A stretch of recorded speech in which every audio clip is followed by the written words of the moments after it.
Salut tout le monde, bienvenue à mon podcast. Merci d'être là. Merci de vous joindre à nous. S'il y a des nouveaux, merci d'être là. Sinon, salut aux habitués. Cette semaine, on reçoit Pat Côté, le fighter Pat Côté, qui est un des pionniers du sport de combat MMA au Québec, qui est un gars qui a eu des gros combats en UFC, des combats importants, des combats de championnat. Évidemment, on va en parler. On va parler de sa carrière, on va parler de coupe de poids. Ça, c'était vraiment intéressant. Je ne savais pas exactement comment ça fonctionnait. C'est quelque chose de quand même assez hardcore. Et on va parler des dommages au cerveau dans des sports de combat. On va parler de sport de combat en général. Là. Fait que si tu n'aimes pas ça, ça se peut que tu trouves ça long, mais si t'es curieux, c'est vraiment intéressant. C'est vraiment un autre monde que, bon, moi, je suis fan, là. Il y en a qui le savent, là, mais moi, je trippe vraiment là-dessus. Je suis beaucoup ça. Fait que j'ai beaucoup de questions et je suis toujours bien excité quand je parle à un fighter. Fait que c'est ça. Merci d'être là. Sinon, je rappelle mon Patreon, très important. Si vous voulez encourager le podcast, s'abonner au Patreon. Et sinon, je suis toujours en tournée, du cœur au ventre, un peu partout au Québec. On s'en va écouter Pat Côté. Let's go.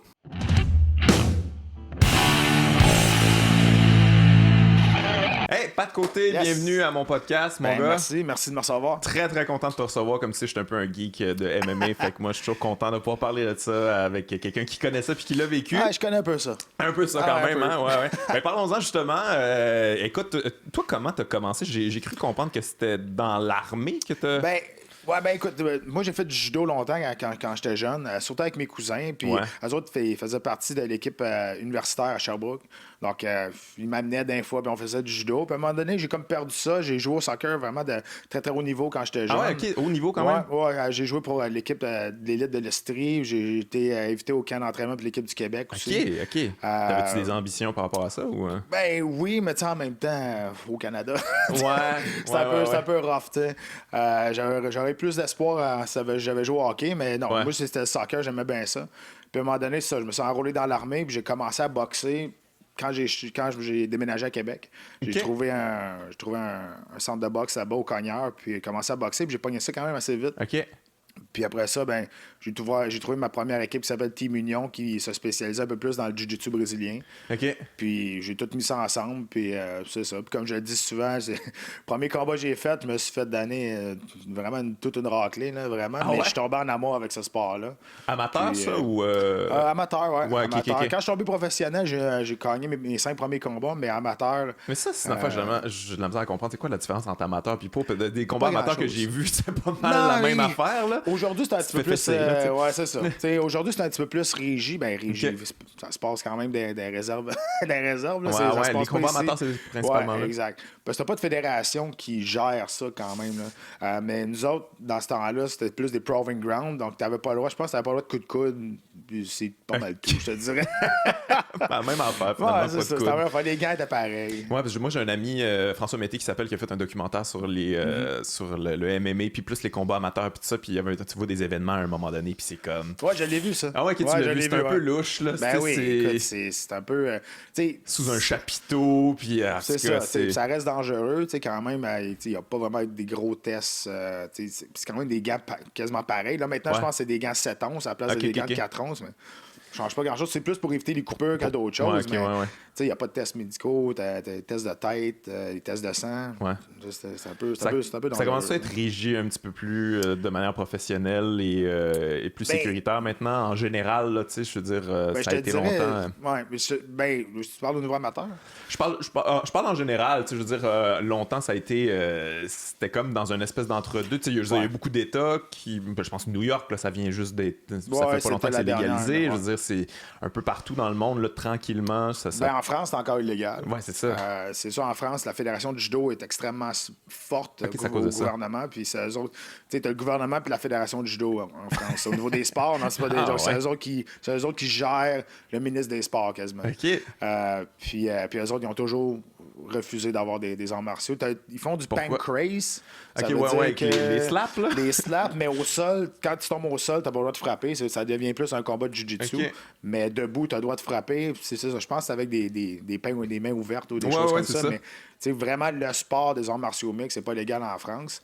Si c'est mieux géré oui, 100%. Maintenant, tu peux pas monter dans un combat professionnel qui est quand même régi par une certaine commission athlétique, sans avoir passé de tests médicaux, de tests de sang, des tests oculaires, des tests de tête surtout. Donc, c'est quand même assez régi. Puis si tu passes pas ces tests-là, ben, tu n'as pas ta licence pour combattre. Mais toi, est-ce que tu avais vu des événements, les événements UFC avant de commencer, ou tu connaissais tout ça, ou finalement, c'est juste en commençant à t'entraîner, puis en faisant comment, crime, j'aime ça. Peut-être es-tu un fan de ça? Ou... Oui, ben écoute, je pense que la plupart du monde qui font ce sport-là ou qui l'ont fait professionnellement, là, je parle de mon âge, on a tous commencé à regarder des cassettes de UFC 1, 2, 3. Les fameuses cassettes. Là, puis moi, je te l'ai dit, j'aurais jamais embarqué dans l'octogone avec ces règlements-là. C'était de la boucherie. Là. Ouais, ça avait pas l'air d'un sport, en fait. Là. Non. C'était comme un peu vendu comme une espèce de le concours là, de quel art martiaux mix va être le meilleur. Là. Ouais, ben c'est le mec qui avait vendu ça. Il voulait trouver le meilleur combattant sur la planète. Puis il y avait différents combattants qui arrivaient, mais c'était tous des combattants unidimensionnels. Je sais pas si tu te souviens, là, Art Jameson est arrivé avec un seul gant de boxe. Son fameux gant de boxe. N'importe quoi, mais fallait que ça commence à quelque part, c'est sûr. Je l'avais entendu en entrevue, lui expliquait pourquoi il y avait juste un gant de boxe, mais c'est comme il voulait pouvoir pogner le gi tout en frappant, mais c'est comme... Non. Ouais, c'était pas l'idée du siècle. Non, là. pas vraiment. Mais finalement, c'est ça, c'est le Jiu-Jitsu qui a remporté un peu cet événement-là, puis je pense que ça a été bon, en fait, pour eux autres. Si ça avait été des strikers qui avaient remporté, ça aurait probablement continué longtemps à être un peu n'importe quoi. Ben oui, puis surtout au niveau des Américains, dans ce temps-là, c'était beaucoup du catch wrestling, c'était beaucoup de la lutte olympique. Aux États-Unis, au niveau collégial, t'as le sport collégial, oui, mais la lutte est extrêmement supportée. C'est vraiment populaire. Puis un petit Brésilien qui était arrivé, personne ne savait c'était quoi le Jiu-Jitsu brésilien. Il était arrivé là, il pesait 160 livres, puis il faisait taper tout le monde. T'sais. Fait que ça l'a ouvert les yeux vraiment à tout le monde sur cet art martial-là. Puis après ça, ben là, le monde a commencé à comprendre c'était quoi les prises de soumission, des choses comme ça. Mais il était tellement en avance sur son temps, Royce Gracie, qui est arrivé là, puis tout le monde tellement OK, qu'est-ce qui vient de se passer? Là? Que personne ne comprenait ce qui se passait. Mais c'est vrai que je pense qu'il avait envoyé, pas le moins bon, mais genre celui qui avait l'air le plus frêle dans la famille. Là. Celui que justement, ça va faire un effet, il va arriver, tout le monde va faire comme on va le péter, mais finalement, il est excellent. Oui, 100%. Il voulait prouver que la technique allait toujours l'emporter sur la force physique. C'était un peu ça leur minding. Puis ça a marché, je te dirais. Là. Ouais. Toi, ça fait combien de temps que tu pratiques ça? T'es rendu quelle ceinture? Ben moi, je suis ceinture noire en boxe thaïlandaise, ceinture noire en jiu-jitsu brésilien aussi. OK, ceinture noire. Ouais, OK. exactement. Fait qu'on fuck pas avec toi, là. Mais ça fait, je te dirais, ça fait 3 ans et demi là, que j'ai ma ceinture noire. Comment ça marche, ça, en fait? Ben, écoute, t'as seulement des ceintures noires qui peuvent donner des ceintures aux autres, que ce soit n'importe quelle couleur. Donc, c'est comme ça marche. C'est pas comme, je te dirais, le jiu-jitsu brésilien, c'est un peu différent des autres arts martiaux. Si on prend le karaté, exemple, il va falloir que tu connaisses soit des katas ou des choses comme ça. Au niveau du jiu-jitsu brésilien, c'est surtout la connaissance de technique, toutes les connaissances que tu as, mais surtout avec tes performances, tu vas faire des compétitions ou des choses comme ça. Donc, ton sensei, là, lui qui s'occupe de toi, c'est lui qui va juger si t'es prêt ou pas à avoir une autre ceinture. OK, c'est vraiment une affaire de jugement, de comme, OK, je t'ai checké aller, t'es rendu là, donc, c'est bien. Tu sais, je veux pas parler contre les autres arts martiaux, mais c'est un peu plus difficile d'aller chercher les ceintures en jiu-jitsu brésilien parce que c'est toujours ton prof qui va décider si t'es prêt ou pas à passer à une étape suivante. OK, mais ça doit arriver, j'imagine qu'il y a des profs ou des courants de pensée de BJJ que c'est plus facile d'aller chercher une ceinture noire. Ça existe-tu ou que lui, on respecte moyen, même s'il y a une ceinture noire de ça? Tu peux en acheter une sur Kijiji si tu veux. Non, mais ça, je sais bien. Il n'y a pas de trouble, mais tu sais, parce qu'il y en a de plus en plus maintenant. Là, il y en a beaucoup là, qui donnent des cours de ça. Puis, j'imagine que c'est Far West aussi un peu des fois. Là. C'est comme dans n'importe quoi. Tu as des charlatans là-dedans. T'en as qui sont vraiment bons. Il reste à toi de trouver la bonne place pour toi, mais c'est sûr qu'il y a différents styles aussi. Tu vas avoir le jiu-jitsu brésilien, l'art est le pareil, mais ils vont chacun avoir un style différent, qui vont se spécialiser soit dans le genre de clé de bras ou dans les étranglements, les chokes, des choses comme ça. Mais il reste que le principe est le même, c'est de faire abandonner ton partner ou ton adversaire avec une prise de soumission. Ouais. Et moi, ça me fait capoter de ça, justement, le MMA, que tu t'es entraîné longtemps à ça, là, le BJJ, puis ça se peut que finalement, dans tes combats, tu t'en serves... pas, finalement. Ça se peut que tu fasses toute ta carrière en t'en servant pas, en fait, si tu réussis à rester debout, puis c'est ça que tu veux, là. Ben, je te dirais, c'est pas mal ça qui est arrivé. Ben ouais, c'est ça. Toi, t'étais plus un slugger, puis, tu sais, mais t'avais ces outils-là dans...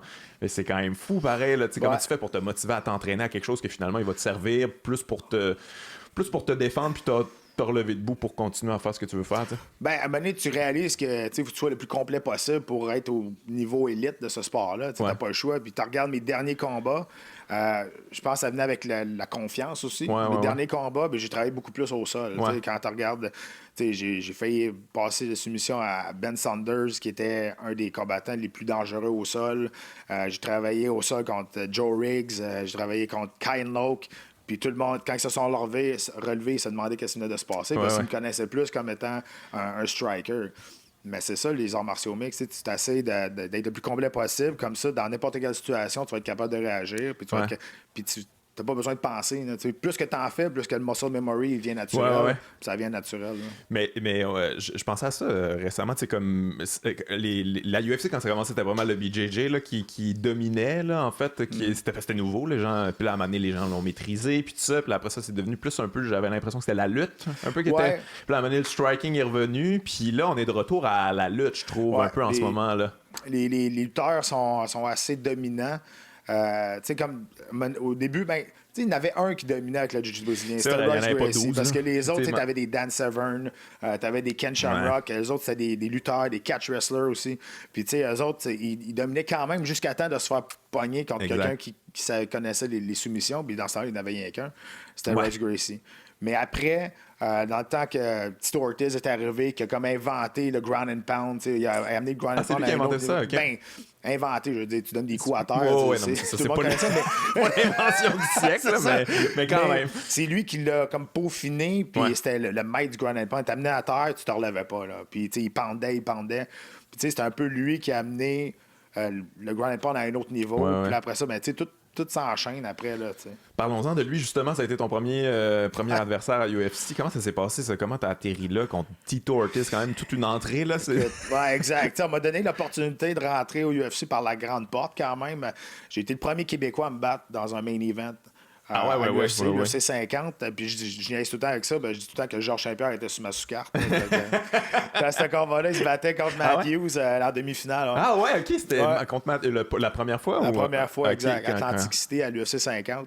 Dans le fond, ce qui est arrivé, écoute, c'était une histoire qui était quand même assez bizarre, assez folle, pareil, parce que moi, je me battais le premier combat de la sous-carte contre un gars qui s'appelle Marvin Eastman. Puis, OK, t'allais rentrer à UFC anyway. Oui, exactement. Okay. Puis au même poids, 205. OK.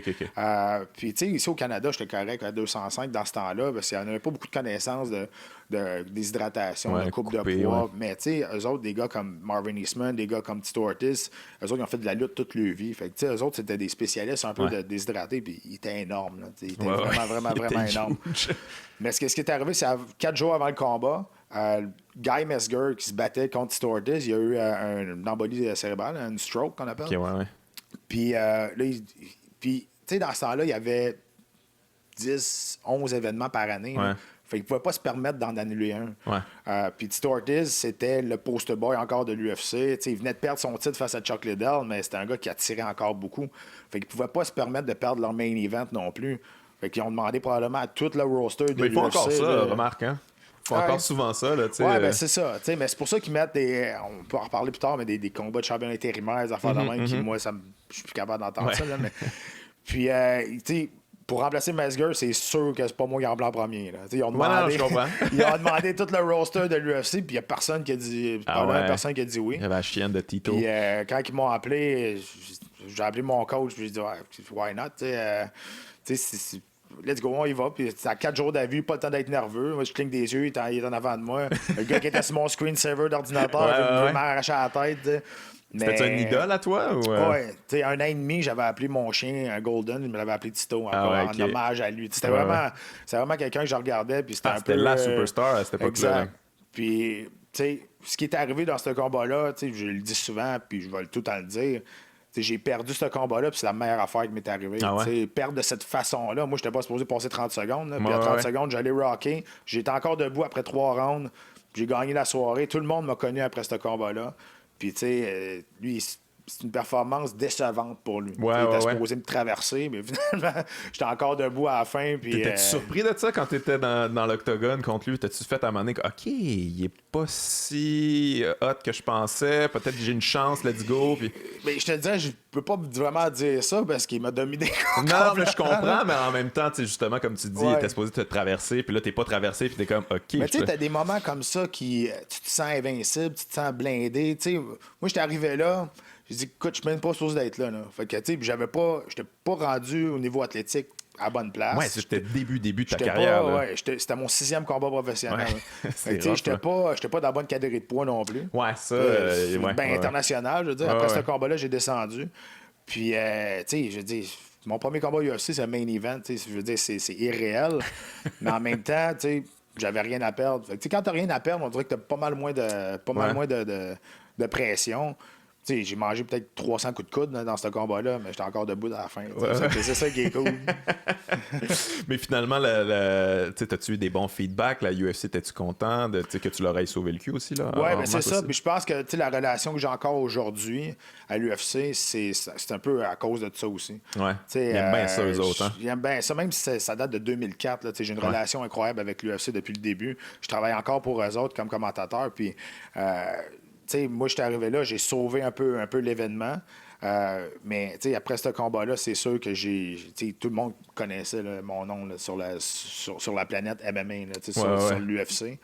Puis c'était ça qu'on voulait. Puis c'était ma première défaite en carrière, mais j'étais pas triste tant que ça. Je veux dire, j'avais fait ce que j'avais à faire. Puis j'ai appris beaucoup dans ce combat-là. Puis après ça, c'est ça. Ça m'a amené à un autre niveau. Puis même 14 ans, 15 ans de carrière à l'UFC, quand on me présentait avant un combat, ils montraient encore des images de ça. Ça va me coller à la vie, ce combat-là, c'est sûr. Ouais. Ça, puis Silva, j'imagine, là, Ouais, Silva, c'est arrivé une bad luck au mauvais moment. Je me suis blessé dans le combat, mais j'avais atteint l'apogée de ma carrière. J'ai joué pour la Coupe Stanley au UFC. C'était à ce moment-là, c'est The GOAT. C'est le meilleur de tous les temps. C'est ça. Puis je me suis battu pour le championnat du monde. Peu importe ce qui est arrivé. C'est quoi les circonstances de ça aussi? Comment tu t'es ramassé à avoir ce combat-là? J'étais sur 5 victoires de suite. J'avais knocké probablement presque tout le monde, à part un. J'étais sur une bonne streak. Puis j'étais spectaculaire. Puis il savait que j'étais capable de prendre une shot. Puis il savait plus qui envoyer contre Silva aussi. Là, il était comme crime, il avait passé tout le monde. Puis sauf que, ça prenait du nouveau sang. Aussi, mais je pense pas que j'ai volé ma place non, pour pas dans ce sens-là, mais c'est parce qu'il y avait... Ouais, c'est ça. Maintenant, il fait le ménage, t'amènes des gars. Puis moi, j'étais sur une bonne streak. Puis, malheureusement, je me suis blessé gravement dans ce combat-là. Fait que... Comment c'est arrivé ça? T'avais-tu déjà eu des blessures à ce genou-là? Ou t'étais-tu fragilisé? Premièrement, moi, je me suis fait opérer 11 fois, donc 8 fois dans les 2 genoux. Okay? Mais, ça, c'est venu après. Ça. Mais dans le combat, nous autres, on s'était dit, ce gars-là, il n'a jamais envoyé personne au 3e round. Il a knocké après tout le monde. Fait que, on s'est dit, deux premiers rounds, on va essayer de survivre. Puis au 3e round, là, on poussera l'action. Comme ça, il va dans une situation d'inconnu. Ouais. Mais, les 2 premiers rounds, ça a super bien été. Je mettais de la pression. Puis on avait vu que toutes les fois qu'il se battait, son adversaire avait comme perdu d'avance. Il faisait le face-à-face, personne ne le regardait. Puis, s'il me knock, au pire, je m'en rappellerai pas. Moi, c'est toujours ça que je me suis dit. Whatever. C'est une bonne mentalité, ça. On y va, puis Puis, dans les 2 premiers rounds, mon menton m'a sauvé une couple de fois. J'ai reçu des shots assez solides. Ouais, quand même, et t'en as donné aussi. Tu as donné une coupe de droite, là, des overhand right. Là, puis, j'ai mis un doute dans sa tête aussi, fait que c'était ça notre but. Mais dans le milieu du 2e round, j'ai tourné gaucher, puis quand j'ai voulu rentrer, mon pied a glissé sur le logo au centre d'octogone. C'est pour ça. Puis là, ça a disloqué. Puis là, mon genou disloquait. Quand j'étais arrivé entre le 2e et le 3e round dans mon coin, je l'ai dit à mon coin. Là, je dis, ça marchera pas. Mon genou, il est busté. Là, il dit, qu'est-ce que tu veux faire? On lance la serviette. Moi, il lançait un Hail Mary. Il m'a essayé quelque chose. Je suis là, je peux pas...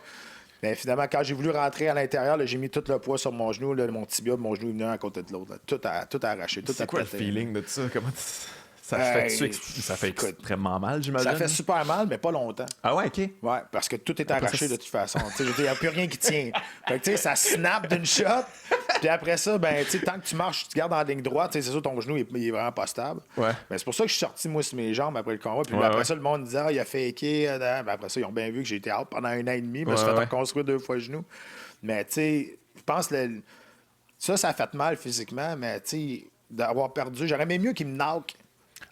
Ça arrive, tu sais. Ouais, non, je comprends pour le show, pour le spectacle, mais moi, en tout cas, j'ai eu l'impression que t'as acquis énormément de respect dans ce combat-là, parce que on a découvert un peu ton côté fighter, tu sais, qui est baveux à la limite, là, tu sais, il faisait des petits simagrées, puis là, tu l'imitais, tu faisais des switch stands comme lui, puis t'étais comme, ouais, let's go, amène-en, puis tu le voyais que Silva était comme, OK, c'est qui ce gars-là? Il est craqué, là. Ouais, puis tu sais, c'est le fun parce que quand je me suis battu à l'UFC 86 contre Ricardo Almeida, c'était le combat éliminatoire pour savoir qui allait se battre contre Silva. Ouais.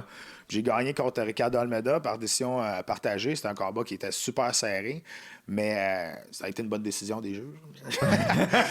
Ouais, très bonne. Mais tu sais, puis par la suite, Dana White était venu me voir puis il a dit Anderson Silva est vraiment content que ce soit toi qui se batte, c'est contre toi qui voulait se battre. Ah ouais.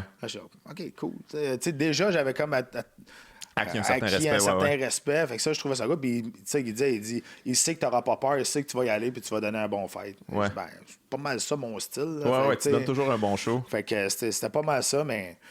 Tu sais, je veux dire, j'ai joué au hockey avec Wayne Gretzky, puis j'ai été capable de déjouer une fois. J'ai pas compté. Comment ça de jouer au hockey avec Wayne Gretzky? Non, mais je parle, tu sais, avec Anderson Silva. Je le compare avec. C'est comme tabarnak. J'en ai manqué un bout.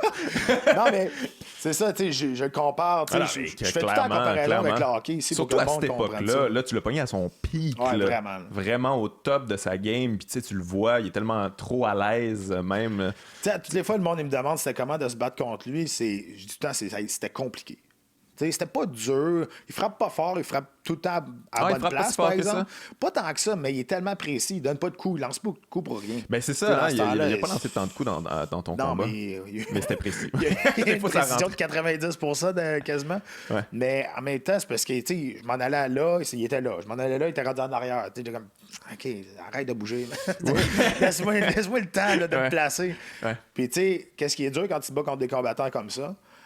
C'est de trouver des partenaires d'entraînement qui sont capables d'imiter son style. Ouais. C'est quasiment impossible. Mais lui, en plus, il était gaucher, Silva. C'était pas mal tout ce qu'il voulait. Là. Mais il est resté pas mal gaucher, pas mal tout le combat, par exemple. Ouais, c'est ça. Il était capable de switcher. C'est plus compliqué dans ce temps-là quand ils sont gauchers?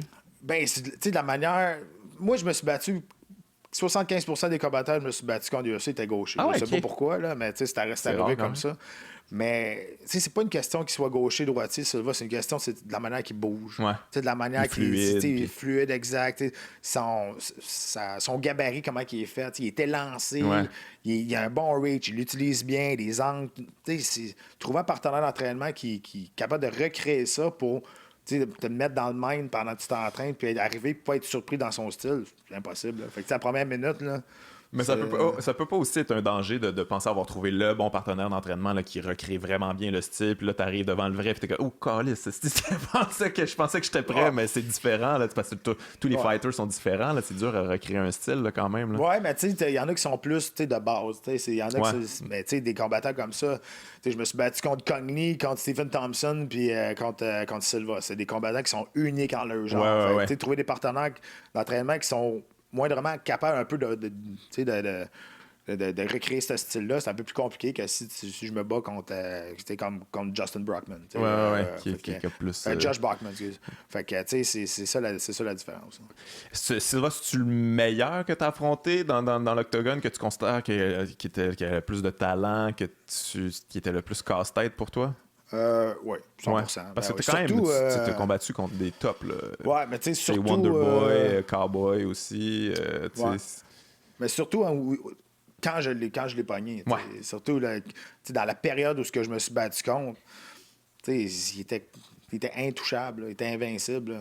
Fait que, il avait monté à 205, il avait knocké des Forrest Griffin, il avait knocké des James Irvin, il redescendait à 185, il passait tout le monde dans la mythe, comme on dit. Fait que, ça. Mais il t'a touché quand même solidement dans ce combat-là. Tu été rocky un peu ou Non, ça je te dis, mon menton m'a sauvé, à 2 reprises. T'as-tu déjà été rocky toi dans un combat? C'est parce que t'as jamais été KO flat? Non, là? Ben tu sais, Rocky, je te dirais, pas tant que ça. Mais tu sais, quand tu regardes mon combat contre Cerrone, tu sais, il m'a droppé 3 fois dans le combat. Ouais. Mais c'est pas parce que c'est parce que je les ai pas vus venir, les coups. Ouais. C'est plus pour ça. Il y avait une double attaque super précise. C'est plus pour ça. Il y a eu une excellente soirée. Moi, j'ai eu une soirée de marde. Ouais. C'était chez nous, en plus, à Ottawa. Ouais. Mais sans rien à y enlever, il était... C'est ça. Je me suis jamais... Je suis tombé à terre, j'étais là. C'est juste les shots. C'est un flash knockdown, là, comme on dit. Ça t'est jamais arrivé un KO complet, là, non. comme... Non, puis j'ai arrêté. J'ai pris ma retraite. Pour ça? Pour une des raisons pourquoi j'ai pris ma retraite. Tu voulais pas que ça finisse de même. C'est que mes 2 derniers combats, je me suis fait toucher plus que dans mes 15 dernières années. Ouais. C'est pas parce que mon menton est moins bon, c'est parce que les coups, j'ai vu plus venir. Ah ouais? OK, c'est une affaire de la fraction de seconde qui est plus tout à fait là. Moi, je le sentais. Ah ouais? Puis à un moment donné, tu réalises des affaires comme ça. Puis, moi, j'ai une petite fille de 2 ans et demi. Puis, tu sais, mec, elle est 9, même peut-être avant ça, là, 7, 8, 9 ans, elle va vouloir savoir ce que je faisais avant, mais ça, elle me verra jamais dans le cadre à terre. Ouais. Pour moi, ça, c'était super important à la fin. C'est quoi le feeling d'un, mettons, un flash knockdown, là, est-ce que quand il y a comme une fraction de seconde où tu vois plus rien, ou comment ça se passe? Ah ouais? T'es-tu mêlé d'être-tu le cul puis de faire comme « fuck, qu'est-ce qui se passe? » Tu sais, c'est drôle parce qu'en entraînement, on s'entraîne à être étourdi. Ah ouais, OK. Mettons, là, comment vous faites ça? On tourne sur nous-mêmes pendant 30 secondes, puis après ça, on fait du shadow. Je savais pas que vous faisiez ça. Tu essaies de recréer une situation, mettons, tu te fais rocker ou tu te fais toucher solide, puis là, tu es désy un peu, mais ton instinct, puis tu vas l'avoir déjà vu, cette situation-là. Okay. Ça, on peut faire ça, mais si tu vois pas le coup arriver, tu es rendu à terre. T'as bien beau essayer de recréer ce qui est arrivé. Tu n'as pas vu le coup, je te dis ça. Ouais. Mais j'avais posé la question à Olivier Aubin, merci, mais ça me fascine quand même. Là. C'est quoi le feeling d'être dans l'octogone? Là? Comment tu te sens? Est-ce que tu as le temps de penser? Est-ce que tu as le temps de te concentrer sur ton game plan? Ou c'est comme ça devient plus de l'instinct, puis tu te fies sur ce que tu as pratiqué, puis il faut que ça soit un automatisme? Ou as-tu le temps de penser? As-tu le temps de réaliser ce qui se passe? Si tu commences à penser, t'es fait. Ouais. Puis je reprends encore le combat contre Cerrone. Tu me vois physiquement penser. Ah ouais? Là, je pense, là, puis là, je lance une shot, là, puis là, je me dis, ça vient de Drummondville, ça, là. Il y a le temps de l'avoir. Ou bien là, tu te sens comme dans une piscine, là, tu lances un coup de poing comme dans l'eau, puis c'est trop lent, puis c'est ça le problème. Fait que pourquoi que tu fais tellement de drills, de répétition en entraînement, c'est pour que ça devienne naturel, tu n'as plus besoin de penser. Le muscle memory, c'est super important. Fait que aussitôt que tu commences à penser ou à hésiter dans un combat, tu vas perdre la fraction de seconde qui va t'amener peut-être à gagner le combat ou surtout de le perdre. Là. Ouais. Mais en même temps, c'est ça, si ton entraînement est pas... Tu dois le filer tout de suite. Si ton entraînement n'a pas été à niveau ou que t'étais comme « Oh shit, on aurait dû pratiquer cette affaire-là. » Je l'ai pas. Je te dirais oui puis non, parce que des fois, il y a des soirs que ça sort pas. Ouais. Même si t'es top shape, t'arrives... C'est pas. Des fois, tu te sens pas bien, tu te sens pas confortable dans une place. Moi, je te dis, OK, le MGM à Vegas, là, je me suis battu là 3 fois, j'ai perdu les 3. Okay. Ça venait mental. Okay. Je me disais, j'ai ça me battre. Là, tu rentrais là, je déteste ça. Mais le casino l'autre bord, le Mandalay Bay, juste l'autre bord de. Lui, je me suis battu 4 fois, j'ai gagné 4 fois. Okay. Des grosses performances. C'est une question de traverser la rue. Là. Moi, le MGM, j'ai toujours eu dans le cul. Je te le dis, je l'haïs, cette place-là. Je déteste ça. Puis je me suis battu 3 fois là, puis les 3 fois, j'ai perdu. Ah ouais? Tu faisais-tu la fête quand t'étais à Vegas au MGM? Y avait-tu des meilleurs? Ouais? Non, mais après. Là. Après, ouais, okay. Ouais, c'est ça. T'es-tu un fighter genre vraiment qui était discipliné ou de temps en temps tu t'en permettais un peu? Parce que il y en a qui sont vraiment intenses, il y en a d'autres. Moi, je suis très intense, que ce soit sur la discipline ou de l'échapper bien OK. C'est soit un ou l'autre. On a toujours eu. Moi, j'avais toujours une tradition, c'est que 2 mois avant un combat, là, je tombais vraiment en période plus intense, entraînement, la nutrition, la diète. Ouais. Là, je faisais un party chez nous. Puis là, c'était là, on l'échappait solide. Okay. Puis après ça, là, je tombais sobre pendant 2 mois, la diète, des choses comme ça. Puis jusqu'à temps d'arriver, puis il y a rien qui pouvait me faire déroger de ça. Ah absolument rien. J'ai amené ma bouffe au restaurant si j'allais manger au restaurant avec ma femme. Pour moi, c'était ça. Mais un coup que le combat était terminé, là, ça pouvait partir sur la dérape. T'es un gars qui est extrême, t'es intense. Si t'avais pas eu, mettons, quelque chose comme justement les arts martiaux, ou, est-ce que tu es le genre de gars qui aurait pu être intense dans la mauvaise ride, dans la mauvaise track? Peut-être, mais peut-être. Mais j'ai eu des bonnes valeurs, moi, quand j'étais jeune. J'ai été élevé seulement par ma mère. Moi, ma mère, elle m'a donné des bonnes valeurs, des choses comme ça, mais oui, sûrement, ça aurait pu déraper, mais j'ai tout le temps été dans le sport. Depuis que je suis jeune, j'ai tout le temps été dans le sport, puis j'ai tout le temps performé dans le sport. Puis ça, je pense, oui, ça m'a peut-être aidé à canaliser le trop-plein que j'avais. T'avais besoin de ça, justement. T'étais comme un enfant turbulent et excité. Mais c'est ça, mais je me demande, parce qu'il y a beaucoup de gens qui rentrent dans les arts martiaux ou la boxe ou tout ça, qui auraient pu mal finir, en fait, puis qui ont besoin de discipline, ont besoin de focusser sur quelque chose, puis ça devient positif pour eux autres. Ça, on n'en parle pas assez, je trouve. On dirait que les gens, ils ont souvent la conception là, de l'ultra-violence de ces sports-là. Ils s'arrêtent à deux gars d'une cage qui se tapent sur la gueule. C'est sûr que si tu t'arrêtes au premier visuel que t'as, puis c'est pas fait pour tout le monde. C'est correct de pas aimer ça. C'est pas de problème. Mais arrêtez de dire que c'est tous des barbares, c'est tous des sans-dessins qui sont là-dedans. Tu regardes le niveau d'entraînement aujourd'hui pour performer à l'UFC. Il faut que tu t'entraînes à temps plein. Tu n'as pas le choix. Tu as des anciens Olympiens qui viennent dans les arts martiaux mixtes pour faire un peu d'argent après leur carrière. C'est rendu à un autre niveau. Puis, on en parlait aussi. Ça a été mal vendu au départ. Puis le monde ont resté accrochés après ça.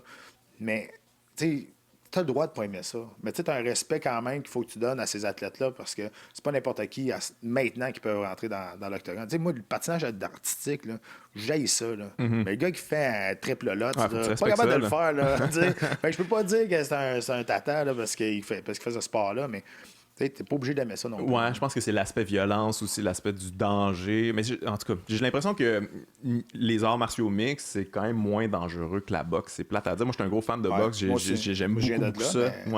Mais puis là, tu sais, ce qui est arrivé avec Adonis Stevenson, c'est des trucs qui arrivent quand même assez souvent. On dirait que la répétition des coups est pas mal plus dangereuse que des coups durs. C'est parce qu'il faut que tu relativises les arts martiaux mixtes et la boxe. Parce que à la boxe, je pense que la pire chose, tout sport confondu, qui est horrible pour le corps, c'est le compte de 8. Ouais, le compte de 8, ça n'a pas de sens.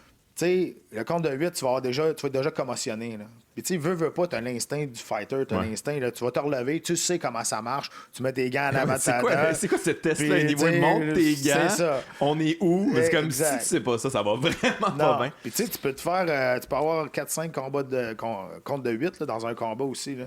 Fait que puis tu as beaucoup plus d'impact à la tête, même si tes gants sont plus gros. C'est une mauvaise perception. Ça résonne bien plus un gant de boxe qu'un gant de MMA, la cause de la surface de l'impact. Sauf que c'est sûr que ça a l'air plus barbare dans les arts martiaux mixtes. Moi, je te rock, je te saute dessus pour te finir. Mais c'est fini. Mais si tu te défends plus intelligemment, l'arbitre va arrêter le combat. Ouais, c'est ça. Fait mais oui, c'est ça, t'as raison. Là, avoir une commotion cérébrale, se relever puis pouvoir continuer, c'est quand même, il y a quelque chose de particulier là-dedans. Puis à la boxe, on a beaucoup vendu ça. Je veux dire, Arturo Gatti, c'était été ça sa carrière. Là, le gars, il est fini, il est sûr qu'il est fini. Puis là, il revient, puis tout ça. Fait que c'est possible. Puis souvent, ça chiale aussi sur les arrêts de combat, autant en UFC qu'en boxe. On est comme, ben là, il aurait pu continuer, mais on dirait que c'est ça, peut-être que c'est ça que les gens aiment pas, l'espèce de côté barbare où on voudrait plus de violence tout le temps. C'est ça qui est vendu encore un peu aussi. Là. On s'entend que les extraits, c'est jamais des belles prises. Là. Non, de plus en plus, mais c'est vrai, c'est plus spectaculaire un encore qu'une clé de bras. Pour monsieur, madame, tout le monde, pour attirer des nouveaux fans. Mais, oui, c'est violent. Oui, c'est un sport de combat. Puis oui, c'est extrêmement violent. Mais quand tu vas voir plus loin que ça, l'aspect technique, l'aspect, tu vas comprendre, peut-être que ça va apaiser un petit peu ton jugement sur la violence de ce sport-là. À quel point c'est dangereux, toi, de ta perception là, quand t'en faisais? À quel point tu étais conscient que, crime, il peut arriver quelque chose de très grave quand je rentre dans l'octogone? T'étais-tu conscient de ça ou tu te disais comme, écoute, faut pas que je pense à ça, sinon si je pense à ça, je le ferai jamais, tu sais? T'es pas conscient, je pense. Quand tu mets le pied dans l'octogone, t'es pas conscient de ça. Non. On sait tous que, en milieu de l'après-midi, avant de m'en aller à l'aréna, je sais que je m'en vais pas cueillir des fleurs. Là, je sais que je vais frapper puis je vais me faire frapper dessus. Je vais essayer d'en donner plus que d'en recevoir, mais à un moment donné, c'est ça pareil. C'est un combat. Il y a beaucoup de stratégie, c'est un combat, puis des choses comme ça, mais tu penses pas à ça. Je pense que l'important, c'est d'avoir une bonne préparation, d'être arrivé puis de ne pas avoir de doute dans ta tête. Comme ça, je pense que ça va aller beaucoup mieux. Tu penseras pas, mais après ça, moi, j'ai pris ma retraite, là, puis j'ai passé 6 mois en test neurologique. moi-même que je suis allé pour voir si sûr. j'avais. Puis je m'ai jamais fait knock-out cold. Ouais. Mais tu sais, avec le docteur Louis de Beaumont, on est devenus des bons amis maintenant. Puis j'ai fait des tests pendant 6 mois de temps de mon propre gré. J'ai payé pour ça parce que je voulais savoir si j'avais des séquelles ou des symptômes pour savoir de réagir tout de suite et non pas dans 5 ans quand il va être trop tard. Donc, heureusement, tout est beau. Sauf que, tu sais, il va toujours avoir un suivi. Dans 5 ans, je vais y retourner. Tu sais, j'ai quand même, tu sais, j'ai 15 ans de combat, mais tu sais, j'ai 36 combats que j'ai faits. Mais tout le sparring, tout l'entraînement, j'ai reçu bien plus de coups dans sa tête que 35 combats. Ça, avec du recul, tu penses-tu que c'était une bonne idée? Tu sais, comme je sais que Robbie Lawler, il fait plus de sparring parce qu'il en a trop fait. Puis là, il y a de plus en plus cette espèce de manière de penser là que le sparring, c'est très... On dirait que tu arrives à ton combat là, quasiment déjà amoché. Là, avec du recul, t'aurais-tu comme fait ça toi aussi, tasser le sparring un peu? Ou... Ben, je l'ai fait à la fin de ma carrière. Les 5 dernières années, moi, je faisais du sparring une fois par semaine pendant la préparation d'un combat. Sinon, tout ce que je faisais, c'était je luttais, je faisais du jiu-jitsu, je faisais de la pad avec mes coachs, puis je faisais des drills.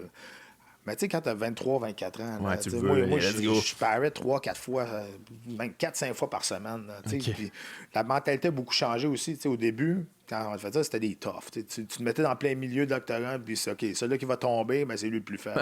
Il avait moins de stratégie un peu, c'est ça. Moi, je viens de là. Le roi de la montagne. Là. J'ai fait des guerres, je pense avec Chris Lieben, là.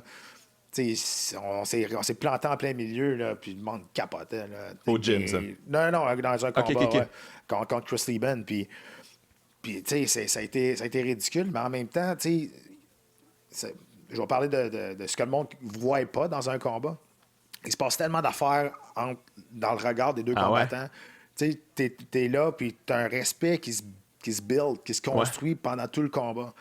Puis un de mes meilleurs souvenirs à vie, là, c'est contre Chris Lieben, j'ai perdu par décision partagée, mais on s'est tapoché dessus, là, vraiment, là, sans arrêt. Là. C'était incroyable. Puis je reviens dans mon vestiaire, puis là, j'ai perdu. Ben, c'est sûr que là, je suis déçu. Puis j'étais assis à terre contre le mur dans le vestiaire, je suis de même, puis je suis défaite. Là, je veux dire, je suis défaite physiquement, mais mentalement aussi parce que j'ai perdu. Puis Chris Lieben arrive dans mon vestiaire, il s'assied à côté de moi, il m'a mis la main sur le genou, puis on est resté de même pendant une demi-heure sans dire un mot, sans parler. Puis à Mané, il a fait ça, il m'a mis deux tapes sur la cuisse, et ça, levé, puis il est parti. Même pas besoin de parler. Exact. Ça, là, pour vrai, c'est des affaires qui. Tu sais, j'en parle, j'ai encore des frissons. C'est des souvenirs, c'est ridicule. T'as-tu gardé des amitiés comme ça, de gens avec qui tu t'es battu, que le respect était comme, OK, toi, je sais que Arturo Gatti et Mickey Ward sont devenus amis. Là, après, il y a souvent des histoires comme ça de gens qui font comme, OK, on pense pareil, on est la même personne. Ben, tu sais, des gars comme Thompson, Stephen Thompson, je l'ai côtoyé à plusieurs reprises après. On est super gentils. Il y en a d'autres. Kendall Grove, que j'ai knocké à l'UFC 74, on se parle encore sur les réseaux sociaux. Matt Serra, qui je me suis jamais battu contre lui, mais c'est un de mes super bons amis. J'étais à son mariage, je te l'ai dit. Ah ouais, OK. Fait que, oui, j'ai gardé une couple de contacts dans ce connaissances, sport-là. Ouais, exact. T'as-tu déjà eu des gars contre qui tu t'es battu que tu les haïssais, là, que t'es comme à lui, là, je peux pas y sentir la face, là, que t'avais une certaine rage à l'intérieur là, qu'il fallait que tu contrôles. Ça t'es-tu déjà arrivé? Parce que t'as pas un gars de trash talk, toi? Non. Puis une fois. Subi. Ah oui, ben oui. Mais tu sais, moi, je partais jamais le trash talk. Mais si tu le pars, c'est sûr que tu vas arriver deuxième. C'est sûr, je suis pas payé là-dedans. Mais tu sais, j'avais pas besoin de partir ça. Mais oui, je me suis battu une fois que j'en voulais. Puis aujourd'hui, c'est rendu un de mes meilleurs amis. C'est fucké. Mais tu sais, à TKO 13, je pense, contre Yann Pellerin. Okay. Yann Pellerin, les deux, on venait de Sherbrooke. Puis, tu sais, il y avait comme une histoire. Les deux, on avait fait du judo. Puis, il y avait comme une histoire qui s'était bâtie. Mais le promoteur aussi nous avait dit des affaires qu'on n'avait jamais dit un sur l'autre. Avec lui, tu sais, il nous avait lancé. Il nous a craqué pour vous chuter dans l'oreille. Fait que, tu sais, on saillissait pour se tuer. Là, ah ouais. Puis, ça se passait au Saint-Pierre Charbonneau, à côté du stade olympique. Puis ça a été un des meilleurs combats de l'histoire de TKO. Ah ouais. On s'est taboché, on saillissait pour vrai. Là. Puis à la fin... Ça se sentait, j'imagine. Oui, puis on est maganés. On est en sang, on n'est plus capable de marcher, couper des jambes. Pour vrai, c'était sans arrêt pendant 15 minutes. J'ai gagné. Mais aussitôt que la cloche a terminé, les deux, on s'est mis à genoux dans le ring, on s'est donné la main, puis on s'est dit, c'est fini, là, c'est correct. Puis depuis ce temps-là, on est les meilleurs amis. Mais c'est ça, il y a souvent des histoires comme ça, un respect qui s'acquiert. Tu peux pas. J'imagine que tu peux pas continuer à. Ben, il y en a là qui sont capables de continuer à manquer de respect à quelqu'un avec qui ils ont eu une guerre. Ça s'est déjà vu, mais en général, ça doit être difficile de. Parce que les fighters, c'est quand même une mentalité que pas grand monde ont, là. Je veux dire, c'est quand même spécial. Là. Moi, j'ai pas ça. Là, tu mets vraiment pas. Faut être craqué d'une manière quand même bizarre. Là, t'arrives-tu à identifier pourquoi que t'as ça en toi? Parce que toi, t'es un fighter. Toi, dans tes combats, quand tu manges des coups, ça te réveille. Là, tu deviens encore plus craqué. Puis, ouais. Ben, écoute, je sais pas. Moi, je suis tombé en amour avec le sport en premier. J'ai pas tombé en amour en vouloir faire mal à quelqu'un. Non, je comprends. Mais il y en a que c'est différent. Il y en a qui ont peut-être une autre historique, des choses comme ça, mais je me suis déjà battu contre un de mes amis, là, Scott Smith, le 667, puis c'est 15 minutes de business. Tu n'as pas le choix. Maintenant, oui, si tu le frappes pas, il va te frapper. Ouais, t'es tout super d'y aller en premier. C'est ta carrière, c'est ta famille. Puis, fait que c'est ça, mais moi, j'aimais le sport. Puis c'est pour ça qu'à un moment donné, il ne faut pas que tu te battes avec l'anger. Il ne faut pas que tu te battes en étant fâché contre un... Tu peux pas aimer tout le monde, je comprends. Ouais. Mais aussitôt que tu commences à sortir un peu de ton plan de match, des choses comme ça, tu vas juste te battre pour le soigner puis faire mal. Ça se peut que tu oublies une coupe d'affaires puis que tu passes complètement à côté du combat. Là. Qu'est-ce que tu penses de ça, toi? Il y a une grosse mode là, du trash talk. Là, c'est pas mal Connor là, qui a amené ça, là, mais il y en a de plus en plus, puis tout le monde essaie de limiter un petit peu. Il y a eu Colby Covington, puis tout ça. Mais qu'est-ce que tu penses de ça, toi? On dirait que ça déborde un peu. Là, sur les réseaux sociaux avec Khabib, là, qui parle de sa femme, puis tout ça, ça quand même, on s'en vient dans le deep. Là. Puis ça a débordé, justement, au combat. Je pense qu'Connor, il joue un peu avec sa vie aussi à un moment donné. Là, c'est il ça. attaque la religion, ça va mal finir. C'est ça peut mal finir. Il y en a qui sont en train de dire que ça recommence à ressembler le genre à Tupac contre Biggie. Là, ça peut que ça... Non, mais pour vrai, ils sont à ce niveau-là. Là, ils saillissent là, à un niveau. Là. Tu peux pas faire semblant d'être un bon trash talk. Ouais. Tu l'as ou tu l'as pas. Mais en même temps, quand tu fais du trash talk, il faut être capable de backer ce que tu dis. Ouais. C'est la grande force de McGregor. C'est pas à son dernier combat face à Khabib, mais avant... il a toujours été capable de backer ce qu'il disait. Fait que, tu sais, oui, il a amené ça à un autre niveau, mais, tu sais, je pense que l'organisation, maintenant, tu sais, c'est un sport-spectacle. Maintenant, c'est un spectacle-sport. Ouais, depuis que ça a été vendu. Pas le choix. Eux autres sont là pour vendre des tickets, mettre du monde dans les estrades, mais... Tu sais, à un moment donné, il y a une ligne que tu peux pas dépasser. Il y a une ligne que tu peux pas. Mais où la ligne? Où exactement? C'est dur à définir je pense quand même. C'est ça. Quand tu commences à attaquer la religion, puis les familles, tu peux l'envoyer. Tu peux envoyer chier ton adversaire. Tu t'attaques lui. Puis quand tu t'en vas t'attaquer ailleurs. C'est un petit peu plus touché. Ben, c'est extrêmement touché parce qu'en plus, la UFC se sont servis de ça. T'sais, quand ils avaient vendu le combat de Khabib contre Connor, ils se sont servis d'un assaut, l'affaire avec le Dolly. Puis ça, ils ont utilisé des images de ça, puis ils ont craqué les gens là-dessus, puis ils ont craqué leurs fighters là-dessus. Puis je veux dire, tu vois, Khabib, il était craqué. Là. Ça finit, puis je veux puncher quelqu'un d'autre, puis il jump en dehors. Ça commence à devenir extrêmement dangereux. On dirait qu'il faudrait qu'on... Je sais pas si tu as vu aussi Masvidal là, qui a punché Leon Edwards à l'extérieur. Comme 2 KO en une soirée quand même. Mais c'est ça que aussi, moi je te parle de ça, puis moi en tant que fan, je suis comme oh shit, je dis pas que j'haïs ça, là, mais c'est pas une bonne idée en même temps. Non, puis c'est parce qu'il y a toujours, comme je te dis, il y a toujours une limite à un moment donné. Puis tu sais, c'est ça, ça peut devenir dangereux, surtout. Puis là, je sais pas si tu as vu, là, mais présentement, le McGregor, il est assez poli sur les réseaux sociaux. Là. Depuis ça, il est devenu bien plus soft, puis il félicite les autres. Puis... Mais il n'y a pas le choix. Là. Je dis, c'était violent. Ses propos étaient extrêmement violents. Là. Ouais. Puis, c'était dangereux. Il y a une famille, il y a une femme, il y a 2 enfants. C'est peut-être là la limite aussi. C'est plate, mais ça peut dégénérer. Sur la personne, peut-être, là, mais quand tu rentres dans. Je veux dire, tout le monde se bat aussi pour sa famille, pour subvenir à ses besoins. Puis tout ça. Fait que quand tu rentres là-dedans, tu es en train de. Tu brises une espèce de convention, comme tu respectes plus le fighter en avant de toi. Pourquoi il fait ça, puis pourquoi il met sa vie en jeu comme ça. Là, Ouais, c'est ça. Mais tu sais, quand tu dis, sa femme, c'était juste une serviette. C'était une chèvre en dessous. Une chèvre en dessous. Même si t'aimes le trash talk, tu peux pas dire, ah, ok, c'est nice, c'est ce qu'il vient de dire là. Je veux dire, c'est un peu je comprends rough, que lui, tu trouvais que c'était drôle, c'était une joke, puis ça, mais il y a des mais jokes. il cherche à provoquer, mais à un moment donné, il l'échappe bien Ouais. Il a été bon pour le spectacle pendant longtemps, puis il l'est encore. Ouais. Mais il faut qu'il fasse attention à pas trop déraper. Là, ouais. Mais en tout cas, même si lui se calme, on dirait que tout le monde autour a comme adopté cette manière de gérer sa carrière parce que tu peux aller chercher des combats comme ça, là, c'est ça qui est fou maintenant. C'est parce qu'ils ont vu combien d'argent que McGregor a fait. Là, ouais. Sauf que. C'est comme Colby Covington.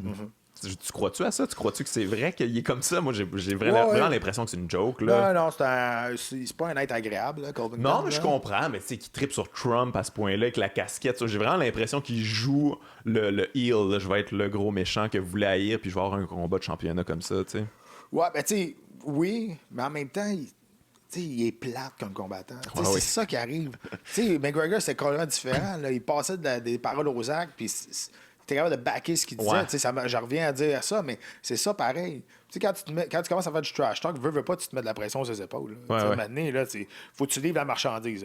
Faut que tu livres la marchandise, pas juste avec tes paroles, mais avec tes points, puis c'est ça. Mais Covington, il est endormant. Mais en même temps, il gagne. Fait que... Mais ça, il y a il y a une espèce de mode de ça, là, le clinch, là, aller dans le clinch, là, puis que Ousmane a gagné comme ça aussi. Écoute, moi, ça, je suis pas capable. Je sais pas, toi, là, moi, j'ai réussi à voir la beauté là, du travail au sol, puis tout ça. Puis le clinch Muay Thai, au pire, il y a de quoi qui se passe. Mais ça, écoute, j'ai vraiment de la misère avec ça. Là, les underhooks, juste dans travailler, le clinch. Exact. Juste acheter du temps. Puis, non, on dirait que c'est ça qui s'en vient, j'ai l'impression quand même. Oui, mais tu sais, des fois, là, c'est le matchmaking. Ils font bien ce qu'ils peuvent pour me faire les meilleurs combats possibles. Ben, les combattants ils ont une responsabilité aussi de donner un spectacle puis de donner des bonnes performances. Mais en même temps, il y en a qui te battent pour pas perdre, à la place de battre pour gagner, tu vas avoir deux combattants différents agir différemment dans l'octogone. Ouais. Mentalement, c'est vraiment différent. Là. Carrément. Ça serait quoi ton dream fight là, en ce moment? Là? Qu'est-ce que tu as hâte que ça, qui se passe? C'est parce que on a eu, je pense que Khabib contre Conor, c'était pas mal le dream fight là, pendant longtemps. Là. As-tu un nouveau là, que tu vois se dessiner et que tu as hâte de voir? Écoute, il y en a plein que j'aurais aimé ça voir, mais c'est pas arrivé. Présentement, puisque le combat que j'aimerais voir, même si je trouve qu'il n'y a pas d'affaire, là, je l'haïs, mais j'aimerais ça voir Daniel Cormier contre Brock Lesnar. Ah ouais? OK. Brock Lesnar, c'est un athlète incroyable. Ben là, il a perdu à WrestleMania, Brock Lesnar, fait que ça donne comme une ouverture. Ouais. Cependant, là, je pense que ça fait 6 mois qu'il est rentré dans la fenêtre de l'UFCDA pour les tests. Là. OK. Fait que s'il passe les tests, peut-être. Mais moi, je connais bien Daniel Cormier. OK, tu le connais bien? Il mériterait d'en faire un money fight. Il en a pas fait encore. Comme contre John Jones, c'était pas si payant. Ça va être. Oui, ça a été payant. Là, mais c'est pas le niveau de Brock. Ouais, exact. Là, et surtout, il a perdu 2 fois contre Jones. Le pauvre Daniel, mais je pense que là, il commence à être aimé. Mais longtemps, il était détesté. Moi, je me rappelle, quand j'étais allé au UFC 200, quand il était contre Silva, j'étais dans ceux qui le huaient, mais tu sais...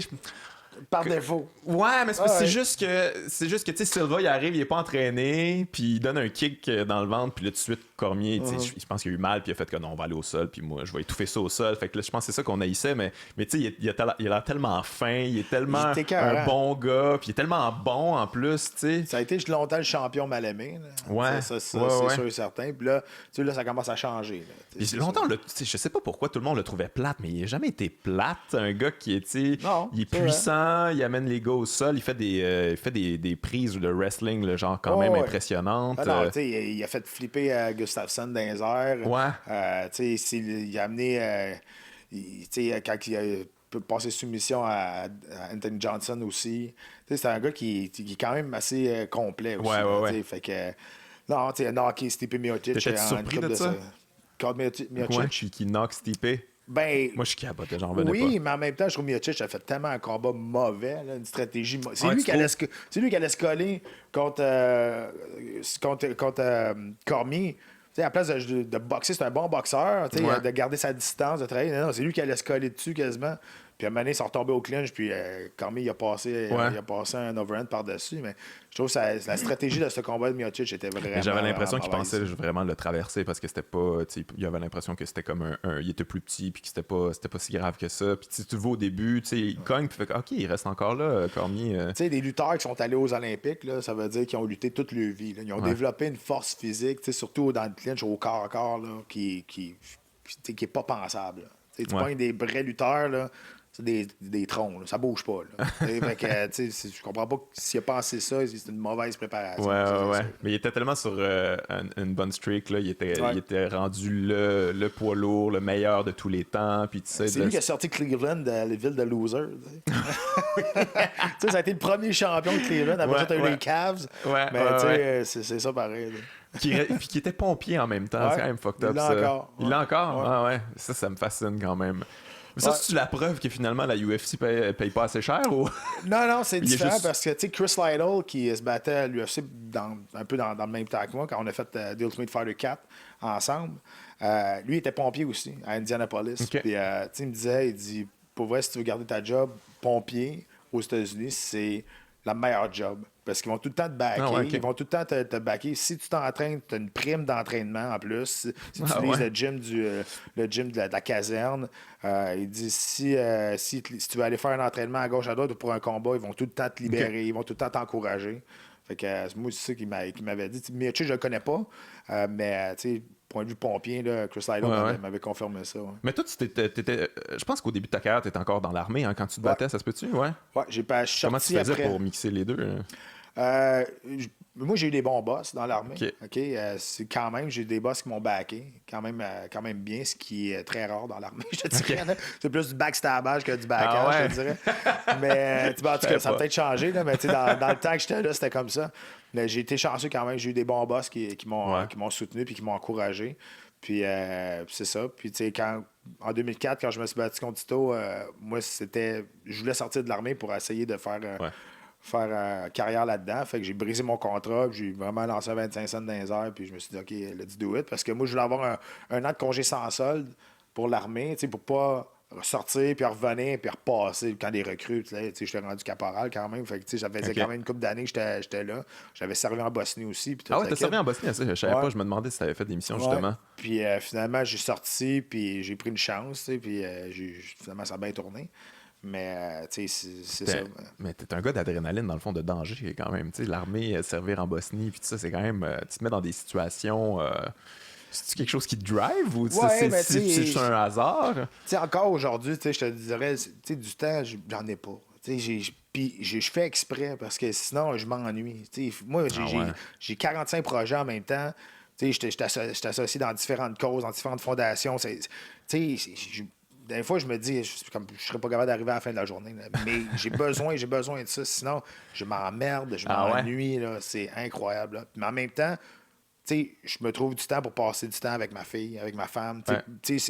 C'est là. Puis ça, c'est super important. Mais sinon, ça roule tout le temps dans ma tête. Aussitôt que j'ai genre 2-3 jours qui s'est rien passé, je commence à paniquer. Ah ouais, à ce point-là. J'ai tellement peur de manquer d'occasion, de manquer d'action, de manquer de projet. Mon gérant est de même aussi. Ouais, mais écoute, il aurait dû être gérant peut-être. Mais ouais, fait que toi, ça arrivera pas, là, tu sais, comme aller une semaine sur le bord de la plage à rien faire. Ah, ben ouais, ça a été, je veux dire, ça m'arrive quand même. Okay. Je suis capable de switcher, mais tu sais, si j'étais à la maison, tu sais, ou de quoi de même, j'ai bien de la misère à mettre mon téléphone à quelque part. Parce que j'ai tellement peur de manquer quelque chose. Moi, je travaille autonome. Je suis bien placé quand même. J'ai bien placé mes pions, puis ça va bien. Puis je manque pas de rien. Mais juste manquer une occasion, manquer un texte de quelqu'un, manquer un téléphone, que ça pourrait être un projet de fou. Ça, j'ai bien de la misère à faire ça. Je travaille bien gros. Ma femme me le dit souvent, regarde, il t'appellera pas à 9h à soir. T'as l'air d'un gars qui dit oui en passant. Moi, je t'ai demandé, puis tu oui. Normalement, les gens sont comme, OK, moi, je vais checker ça, je vais checker mon horaire, je te reviens, puis oui. Puis, cette date-là, oui. Puis, tu saisis les opportunités. Moi, je sais très rapidement si ça me tente ou pas. Fait que si ça me tente, je vais m'arranger pour le faire. Fait que j'ai pas besoin de. Puis en même temps, en étant comme travailleur autonome, je fais un peu mon horaire aussi. Je peux déplacer des affaires, c'est facile pour moi. Là. Fait que, tu sais, c'est plus ça.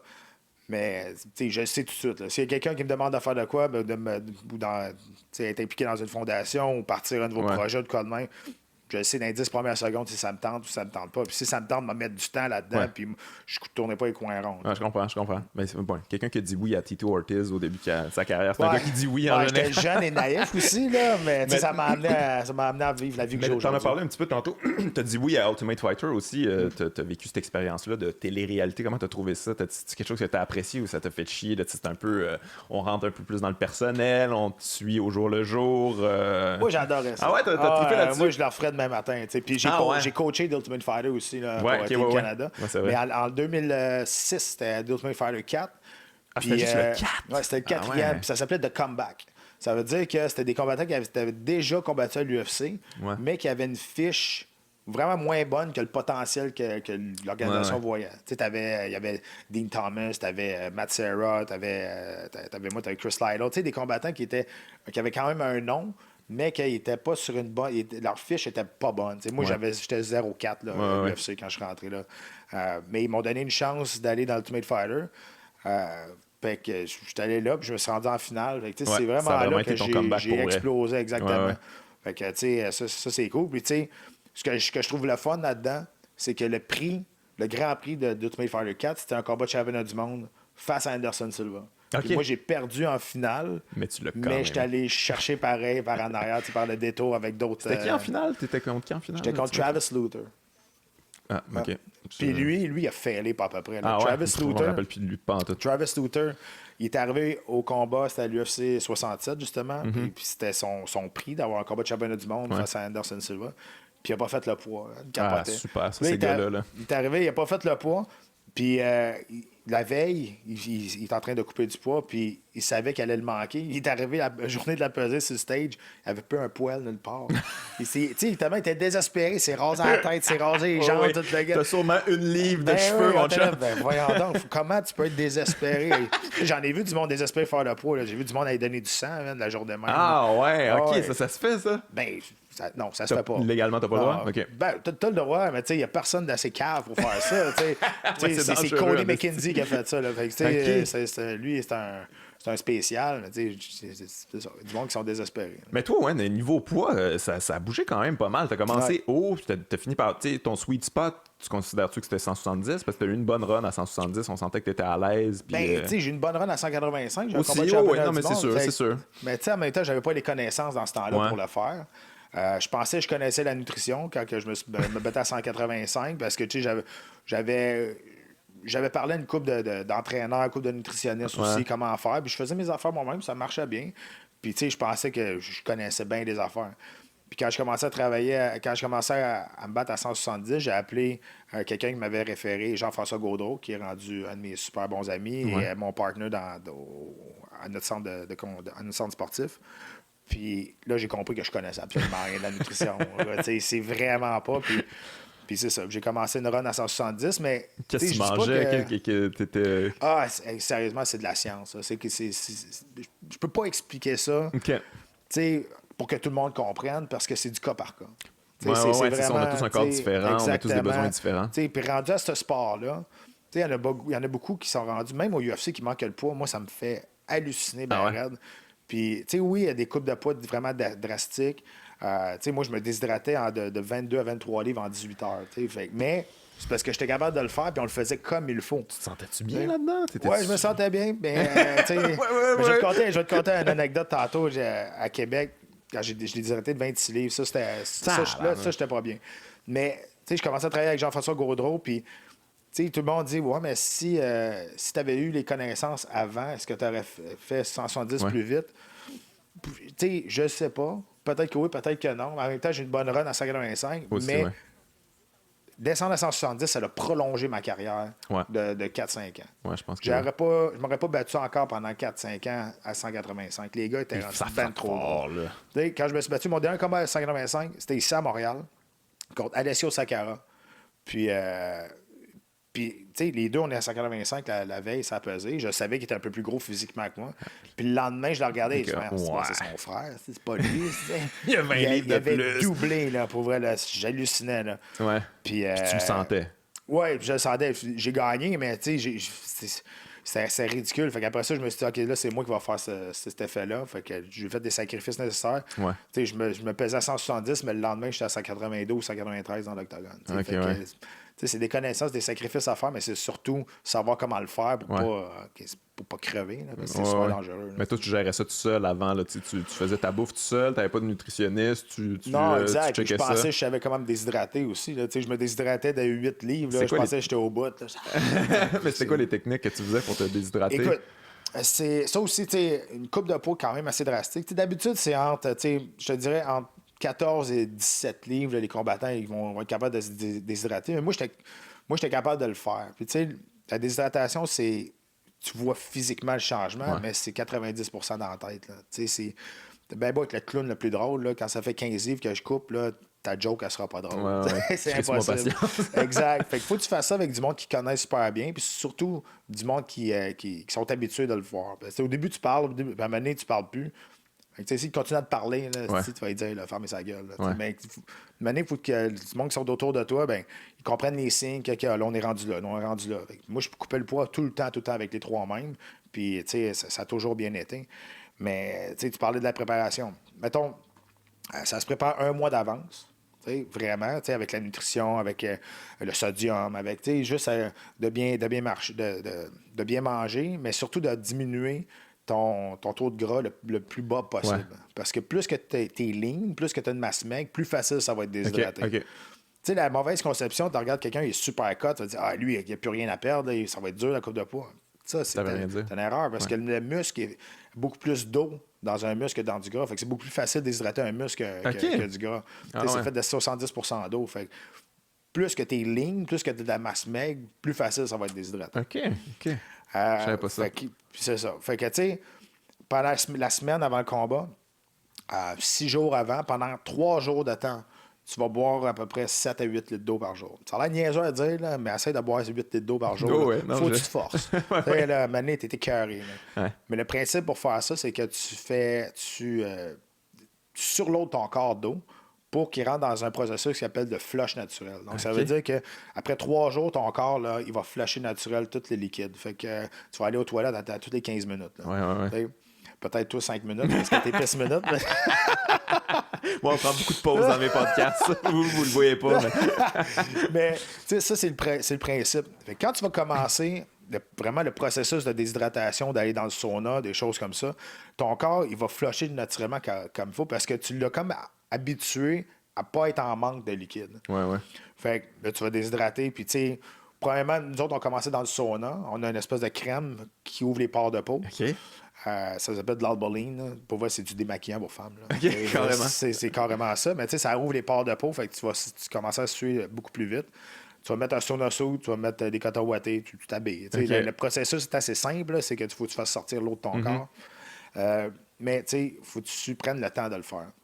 Nous on rentrait 7 à 10 minutes dans le sauna, tu sors 5 à 7 minutes. Jusqu'à temps d'atteindre le poids que tu voulais. Nous autres, d'habitude, on arrivait autour de 174, on arrêtait. Là, j'allais me coucher. Puis le lendemain, on finissait ça avec des bains chauds. Donc, les bains chauds, tu mets du sel d'Epsom dedans qui va faire sortir les toxines, qui va t'aider à faire sortir le poids, des choses comme ça. Puis, quand tu fais le poids, puis le processus de réhydratation est aussi important que le processus de réhydratation. Tu peux pas aller juste boire sans arrêt. Tu as soif, parce que tu vas te noyer. Tes cellules vont exploser et tu vas te noyer. Ça, c'est des connaissances que c'est important parce que pour vrai, il n'y a rien de plus dommageable qu'une déshydratation pour le corps. Le cerveau, les reins, des choses comme ça. C'est extrêmement dangereux. Puis là, tout le monde dit, ouais, mais pourquoi tu fais ça? C'est niaiseux. Oui, mais tu sais, j'ai jamais été pour ça, les coupes de poids. Mais à un moment donné, t'as pas le choix. Ça fait partie de la job. Fait que tant qu'à le faire, fais-les donc comme il faut. Ouais, mais qu'est-ce que tu penses de ça? Toi, justement, tu penses qu'il doit y avoir plus de catégories de poids en UFC? C'est comme... Les gaps sont gros, là. C'est 15 livres entre... Ouais, exact. C'est un peu too much, là. En boxe, c'est 8, 7, 8, là? Exact. Oui, depuis longtemps, les combattants demandent une 165 livres. Ouais. Ça pourrait être... C'est absurde quand même qu'il n'y ait pas, tu sais. Je veux dire, en boxe, le sweet spot, là, j'ai l'impression que c'est 160. Là, les middleweight, ça, c'est... Il y en a beaucoup, puis les meilleurs sont souvent là. Puis, tu sais, souvent, le monde il demande pourquoi ils font pas la pesée tout de suite avant d'embarquer dans l'octogone. Ou 2 heures avant. De un, la pesée, c'est un gros show pour l'UFC. Ouais. De deux, c'est qu'il y en a qui se déshydratent pareil. Fait que c'est pour la sécurité des combattants qu'on fait ça 24 heures avant parce que tu n'auras pas le temps de te réhydrater en 2 heures pour arriver correct pour te battre. C'est sûr que peut-être tu vas te déshydrater moins, mais il y en a qui le feront pareil. Feraient pareil. Fait que ça augmente le risque de blessure. Ouais. Ton cerveau n'est pas réhydraté, ton risque de. Ta fraction de seconde que tu n'auras pas de la rechercher à cause que tu n'es pas bien réhydraté. Donc, ça aussi, ça fait partie, du travail d'un combattant de faire le poids. Ouais. Mais j'ai l'impression quand même en UFC, comparé à la boxe, encore une fois, il y a eu beaucoup d'histoires là, des gars qui se sont trop déshydratés. Je veux dire, je sais pas si tu as vu la vidéo de Darren Till là, qui essaie de perdre du poids, qui finit avec des couvertes partout sur lui, puis il voit plus rien, il est rendu aveugle à la fin. Il y a eu Khabib aussi qui a fini à l'hôpital. Dos Anjos qui a perdu sa ceinture à cause de ça, là, carrément. Là. On dirait que les gars, c'est plus dans la mentalité de perdre beaucoup de poids ou... Moi, j'ai bien de la misère à avoir de l'empathie envers ce monde-là. Parce que moi, j'ai tout le temps parlé, puis pour le couple de poids, c'est important de le faire tranquillement, sécuritairement, puis d'avoir quelqu'un qui connaît ça avec toi. Souvent, les combattants, ils veulent pas dépenser pour se faire suivre par des professionnels. Mais tu dépenses pas, tu investis dans toi. Moi, c'est de même que je vois ça. Moi, mon nutritionniste, lui qui s'occupait de ma nutrition, Jean-François Gaudreau, mon massothérapeute, je les ai amenés partout tout le temps avec moi. Ça me coûtait de l'argent, sauf que j'ai pas le choix de les avoir avec moi. À un moment donné, il faut que tu penses plus loin que ça. Je vais juste te dire, là, tu parlais à Darren Till qui est devenu aveugle. Moi, ça m'est arrivé. Okay. À Québec, l'anecdote, je te le dis, je déshydraté de 26 livres. Ouais. Okay? L'histoire, en gros, c'est que j'ai manqué mon target de masse maigre. J'ai pris trop de muscle, dans le fond. Ce qui fait que je commençais à mettre des hydratations à 196 livres à la place de commencer à 190, 189. Okay. Fait que là, j'étais vraiment over ce que je faisais d'habitude. Mais moi, c'est sûr et certain que je vais faire le poids. Impossible que je le fasse pas. Mais je vais toujours m'en rappeler. Déshydrate, le matin de la pesée, j'étais à 172,4, il faut que je fasse 170. J'embarque dans le bain, je mets ma tuque, le bain est bouillant. Là, je transpire. Après ça, je rembarque dans les couvertes. Un autre 5 minutes, je transpire, puis je le fais 2 fois. Fait que c'est 20 minutes à transpirer. On m'essuie, je rembarque sa balance. Même poids, 172,4. J'ai cassé. Là. Je pensais c'est comme si tu m'avais donné un coup de batte de baseball dans les jambes. Puis lui qui était avec moi, qui fait tout le temps ma coupe de poids, là, il voit là, quelque chose qui marche pas. Ouais. Jean-François, lui qui s'occupe de ma déshydratation, il était parti chercher quelque chose. En tout cas, il l'appelle en panique. Et là, il arrive dans la chambre d'hôtel. Et à partir de ce moment-là, jusqu'à temps que j'ai mis le pied sur le stage, j'ai un blackout, je me souviens plus de rien. Pardon. Oh mon Absolument. Dieu. Ça veut dire qu'on a coupé les 2 dernières livres. On a descendu en bas. On a pris l'autobus. On a fait le trajet vers l'aréna. Puis j'ai attendu mon tour qu'il m'appelle. Puis là, quand j'ai mis le pied sur le stage, là j'ai des souvenirs. Tu sais, c'est dangereux. Là. Ben oui, c'est dangereux. Tu sais, 26 livres, c'était beaucoup trop. Là. Pour vrai, ça c'était niaiseux de faire ça. Mais tu sais, je tournais ma tête, mes yeux suivaient après.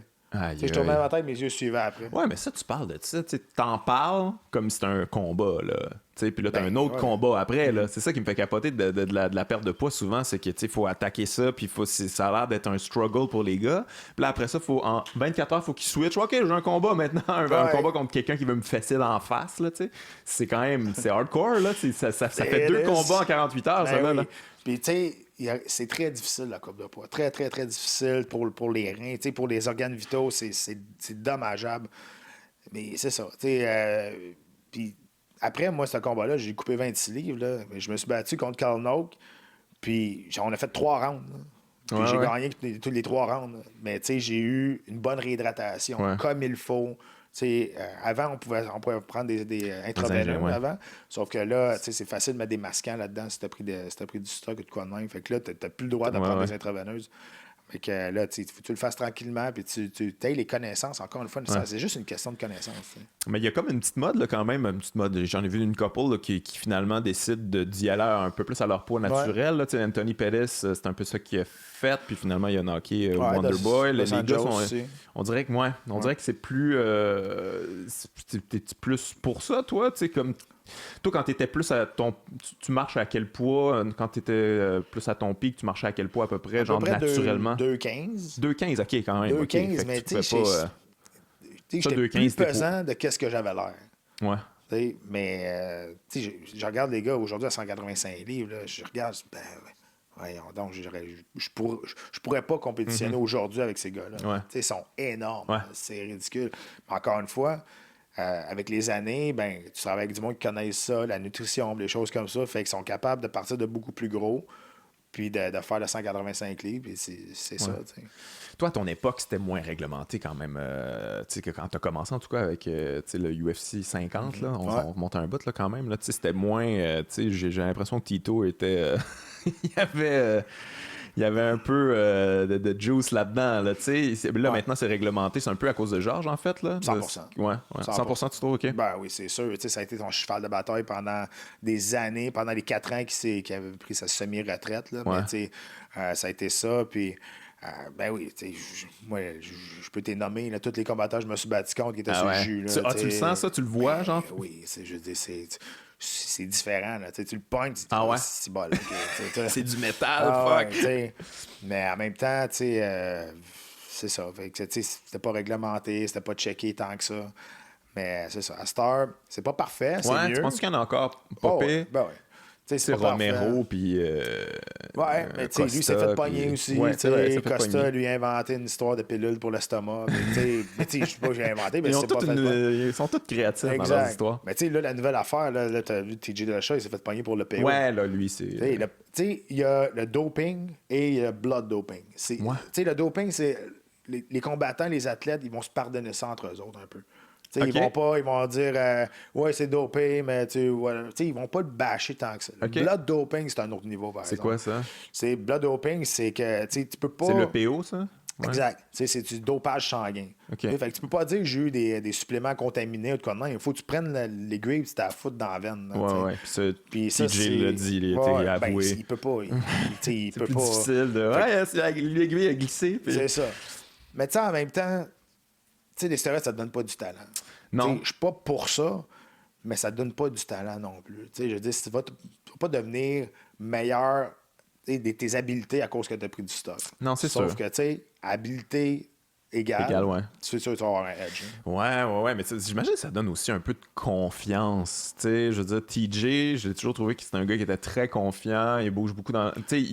Tu le sens qu'il sait qu'il peut faire ça longtemps parce qu'il il s'est injecté de quoi pour ça, tu sais. Il arrive pas avec la crainte de « Oh mon Dieu, ça se peut que je me fasse traîner dans le deep water. » Il est comme « Non, je suis prêt à ça. » Non, il savait qu'il était capable de faire un 25 minutes sans arrêt puis peut-être un autre 25 après. Là, mais tu penses qu'il y en a encore pas pire de ça? Je veux dire, là, qu'est-ce que tu penses de l'affaire de John Jones, justement, là, les picogrammes, puis j'arrive mal à comprendre ça, en fait. Il n'y a personne qui comprend ça. Pour voir, là. Ils sont tellement allés dans des termes scientifiques. Puis ils nous ont perdus. OK, c'est ça. Puis là, ils nous ont perdus. Jones, il a les moyens nécessaires pour engager du monde qui vont être capables de mettre un doute raisonnable dans la tête des avocats ou whatever de la commission athlétique. Mais en même temps, ça arrive tout le temps à lui. Maintenant, je veux dire, tu as un historique, puis c'est dur de dire, OK, c'est les autres qui se sont trompés. Quand ça fait 6 fois, tu te fais pogner à ça, ou ça fait, t'as un historique de marde avant. C'est ça qui est difficile. Là, surtout que John Jones, il y a des histoires de. Il arrive pour les tests, là, puis lui, il va se cacher en dessous de l'octogone. Il y a eu des hit and run avec une femme enceinte. Ça a l'air d'être une bonne personne. Non, c'est ça. Ouais. Non. Mais justement, parlons-en de ça. Toi, niveau le meilleur de tous les temps, là. T'es-tu capable de placer un John Jones à quelque part là-dedans ou tu t'exclus ceux que. Souvent, ça revient en conversation là, du meilleur de tous les temps. C'est Georges ou c'est John Jones. Mais qu'est-ce que t'en penses, toi?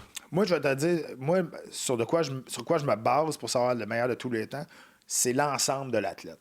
Ouais. Pas juste ses performances sportives. L'ensemble de l'athlète, pour moi, si tu veux un modèle, tu dis à tes enfants de suivre un modèle d'athlète professionnel qui a fait avancer son sport. C'est sûr que Georges clenche tout. Exactement. Il n'y a pas de nuage noir au-dessus de sa tête, là, Georges. Tu comprends? Comme les Jones puis les Silva qui se sont fait pogner à faire stéroïdes. Silva aussi, c'est vrai. Exact. Skills-wise, oui, je pense que Silva, quand il était dans son apogée, il était beaucoup plus spectaculaire que Georges. Mais moi, je me fie à l'ensemble de l'athlète. Parce que c'est pas juste donner des coups de poing sur la gueule à un athlète d'arts martiaux mixtes. C'est d'autres choses aussi.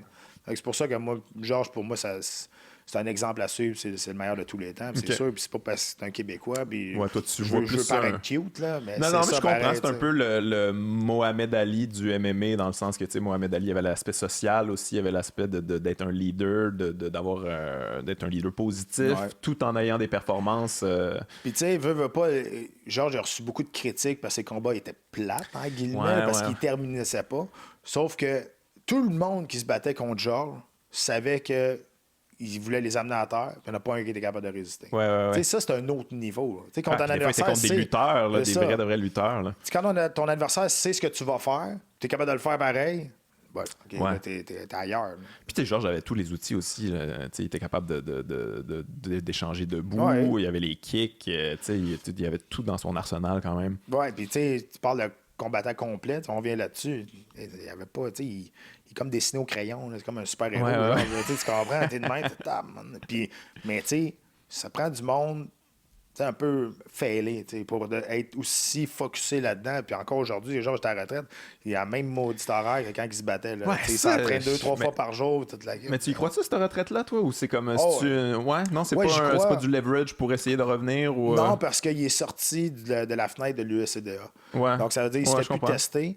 S'il veut revenir, comment ça marche avec l'USCDA, si tu as pris ta retraite ou tu es sorti du système, il faut que tu te refasses tester 6 mois pour avoir une licence de combattant après.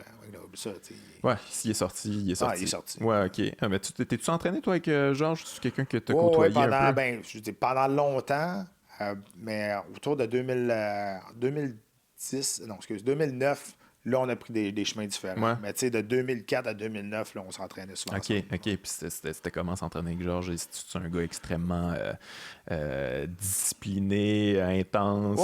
Puis j'ai appris beaucoup dans ce temps-là. Il m'a amené à un autre niveau aussi. Moi, je me suis tout le temps entraîné avec des meilleurs que moi, que ce soit dans n'importe quelle discipline. Je boxais avec... moi, j'ai été 2 ans le partenaire d'entraînement de Stevenson Adonis. Là. Ah ouais? OK. C'est pas de fun partout pendant... il m'a fait mal souvent. C'est là, sûr. Souvent, il m'a fait mal. Mais surtout que, je veux dire, la boxe, je veux dire, t'en as fait, puis tout ça, mais eux autres, ils font que ça. Exact. Je luttais avec l'équipe nationale de lutte qui est ici à Montréal, avec des gars qui sont allés aux Jeux olympiques en lutte. Là, je voyais la terre, le ciel. Je me suis fait flipper souvent dans les airs. Mon équipe de jiu-jitsu brésilien, qui est Brazilian Top Team, il y avait 3 champions du monde là-dedans. Là. Mais quand je mettais tout ça ensemble...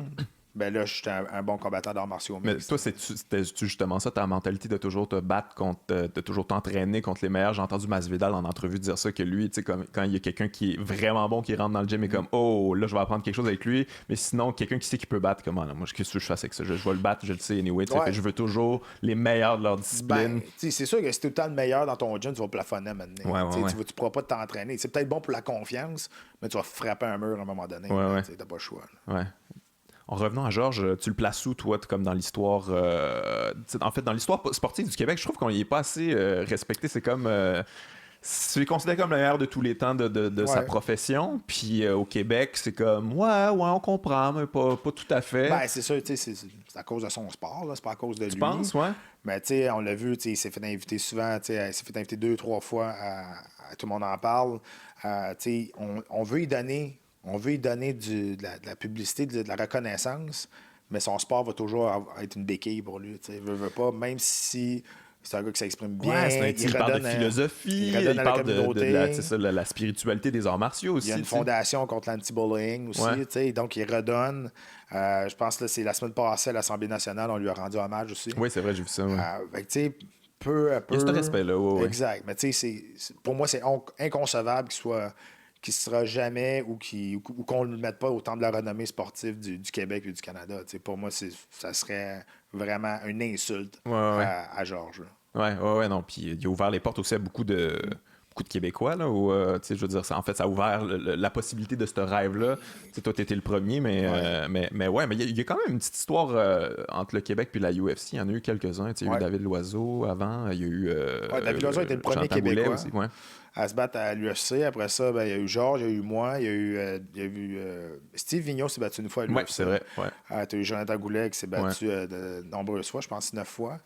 Tu as eu des gars comme Ivan Mangivar, mais après ça, tu as des gars comme Sam Stout, Mark Hominick. Tu sais, où il y en a eu quand même beaucoup. C'est qui s'en vient, là? Tu sais, là, il y a eu Marc-André Thériault qui s'est... Barrio, excuse. Qui a été signé. C'est quand son combat? C'est bientôt le 4 Ottawa? Mai. Ouais, à Ottawa, le 4 mai. Lui, c'est quelqu'un qui peut faire une bonne run, que j'ai pas vraiment suivi sa carrière. Oui, il est sur, je pense qu'il est sur 9 victoires de suite. C'est un gars qui cogne solide debout. Ouais. Il va se battre contre un lutteur qui tu sais, c'est un clash de style quand même. Il va se battre à 185 livres. Donc, on va voir. Moi, personnellement, je trouve qu'il est trop petit pour se battre à 185. Ah ouais? Ça fait longtemps qu'il se bat à 185. Donc, il va l'essayer. Tu penses qu'il devrait se battre à 170? Moi, je pense que oui. OK. Mais, tu sais, peu importe. Il y en a qui ont peur qu'ils vont perdre leur puissance s'ils descendent ou quoi de même. Mais, tu sais, la puissance, c'est pas une question de gros bras, c'est une question de technique. Là. C'est un transfert de poids. De vitesse. Puis Mais Marc-André, c'est un gars qui a une bonne tête sur les épaules. Il a un gros minding. Aussitôt que ça commence à brasser, il élève son jeu d'un cran. Ce qui est une bonne attitude. Exactement. Ouais. Donc, c'est un gars qui peut être spectaculaire, j'ai l'impression aussi. Oui, je pense que 75% de ses victoires, c'est des knockouts. Ouais. Puis c'est de la UFC, c'est ça qu'ils recherchent aussi. Là, peu importe, il faut que tu livres un bon show. Ouais. C'est ça, parce que là, au Québec, tu as Olivier qui est pas sur une bonne run. Et deux défaites de suite avec 2 performances moyenne, qui ne nous avait pas habitués à ça dans sa carrière, mais il le sait, puis c'est pour ça qu'il prend une grande période de pause pour l'instant. Ben, Hernandez, c'était comme... on a découvert comme un petit bulldozer quand même, un petit pitbull. Là. C'est Burns qui c'était plus surprenant. Mais moi, je trouve plus c'est la stratégie adoptée par Olivier. T'sais, Olivier, on l'a connu comme étant un cheval, une condition physique incroyable, un grinder, fort au corps à corps, travailler au sol, puis d'amener ça, terminer ça en soumission. Contre Hernandez, contre Burns, il a boxé tout le long. Là, je me disais, qu'est-ce qui s'est passé? Là?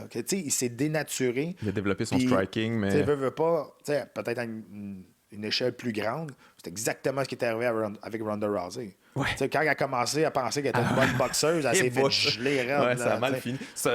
Des fois, il y a des victoires qui peuvent être, pas des défaites, là, mais qui peuvent changer le cours de ta carrière de la mauvaise manière. Là, ce qui est arrivé contre Dunham, il l'a mis KO. C'était la première fois, je pense, qu'il a été KO. Il a dû se dire comme, oh shit, ok, c'est le fun de faire ça, je veux faire ça plus souvent. Ouais. En même temps, c'est un coup de genou au corps. C'était pas non, je sais bien. Tu peux pas toujours reproduire ça. C'est un bon boxeur. Puis Olivier, je l'aime beaucoup. Puis je l'ai coaché en tough à Canada contre les États-Unis. Puis, tu sais, il y a du talent. C'est incroyable comment il y a du talent, vraiment. Mais, tu sais, puis j'y ai dit, puis j'ai écrit un article là-dessus sur rds.ca, qu'il s'était dénaturé pour ce combat-là, puis il a oublié ses bases, il a oublié d'où ce qui venait. Puis on a vu, dans les 2 derniers combats, on a vu un Olivier Aubin-Mercier qu'on ne voyait pas avant. Fait que, j'ai eu l'impression qu'il s'est laissé emporter par cette vague de striking-là qu'il y a eu dans la UFC, que c'était ça les gros combats, puis c'était ça les gros contrats. Il a dû se dire comme, OK, peut-être il faut que je fasse ça, en fait. Là. Ouais. Y a-tu des gars, des Québécois qui passent sous le radar en ce moment ou qui vont exploser dans pas longtemps, qu'on n'est pas au courant, que toi tu seras au courant? Okay. Ben, c'est sûr, moi, le premier nom qui me vient en tête, c'est Charles Jourdain. Là. Ouais, mais Charles Jourdain qui devrait potentiellement, là, moi je pense en 2019, avoir sa chance. Ouais. Je pense qu'il le mérite aussi. C'est un kid de 23 ans seulement qui a vraiment, vraiment beaucoup de talent. 23 ans, OK. Ouais, 23 ans seulement, puis il a vraiment beaucoup de talent. Il a beaucoup de combats aussi. Il est champion de TKO présentement. Puis j'espère que si il y a une offre, que ce soit. Puis lui, il peut aller. Il dit je vais aller au Japon, à Ryzen, je vais aller à ONE FC, je vais aller à l'UFC. Il n'est pas bloqué à eux autres. Il n'est pas comme débile focusé. C'est juste à faire de l'UFC. Il y en a qui s'écrasent. Ouais. Mais j'espère que s'il y a une offre, on va être capable de le libérer et de le laisser aller. Là, Ouais, mais en même temps, il a l'air d'être payant pour le TKO. Là. On voit que les gros événements, ça tourne pas mal autour de lui là, récemment. Puis, je pense qu'il est quand même bien payé pour une organisation qui est pas majeure dans les arts martiaux mixtes. Moi, j'ai toujours dit, TKO, c'est incroyable. Il faut que ça soit là, mais c'est une organisation de développement. Ouais, c'est une plateforme. C'est un tremplin. Ouais. Puis ça en prend des organisations comme ça. Ouais. Hey, parlons de ça, justement, des salaires. Ça, c'est quelque chose qui m'intrigue. On en a parlé un petit peu avant le podcast, là, mais j'ai l'impression qu'en UFC, bon, les salaires augmentent. Là. Je pense que Conor McGregor a comme un peu amené ça. Là. On dirait qu'il a amené ça un petit peu vers le haut, mais j'ai encore l'impression que j'ai vu il n'y a pas si longtemps, dernier événement, c'était-tu le dernier pay-per-view? En tout cas, j'ai checké les chiffres. Puis je sais qu'il y a des bonus là, au travers de ça. Mais je regardais ça et je trouvais ça un peu... genre mettre ta vie en danger pour 12 000 $. Là. Je sais bien que tu es en sous-carte, là, mais... Ouais, mais attends, là, ça, c'est... Attends un peu, t'expliquer comment ça marche. Explique-moi ça, c'est ça que je veux savoir. Le salaire de base à l'UFC, c'est 10 plus 10. OK? Donc, 10 pour te présenter, un bonus de 10 000 si tu gagnes. OK. Donc, là, admettons... Ça, c'est la base. 20 000, c'est la base. C'est la base, si tu bats, là, mettons. Exactement. Okay. Si tu gagnes. Oui, non, je comprends, mais... Admettons, là, tu as 20 000. OK? Là, déjà, là, il t'enlève 30 % de taxes. Oui. Après ça, tu vas payer ton gérant qui va être entre 9 et 13 %, dépendamment si tu en as un moins crasseur que les autres. Puis après ça, tu vas payer. Un camp d'entraînement, ça coûte cher. Ben oui. Tu vas payer ton camp d'entraînement. Des fois, tu vas donner un pourcentage de ta bourse à ton équipe aussi, que ce soit un 4-5 %, tu veux pas. Puis là, si tu t'es battu ailleurs, ben c'est toi qui... L'UFC paye un homme de coin, mais tu en amènes tout le temps 2 ou 3, fait que c'est à tes frais aussi. Fait qu'admettons, là tu as gagné 20 000, puis là, tu enlèves tout ça, là, il te reste 6 000, 7 000 maximum. Mais là, pour être à l'UFC, il faut que tu t'en quand même à temps plein. Là, il faut que tu vives avec ça jusqu'au prochain combat. Là, imagine, tu as perdu, tu as juste fait 10 000. Aïe. Tu sais, c'est rough, là, c'est dur. En même temps, tout le monde chiale contre les salaires de l'UFC qui, oui, si on pense au partage des revenus, est ridicule.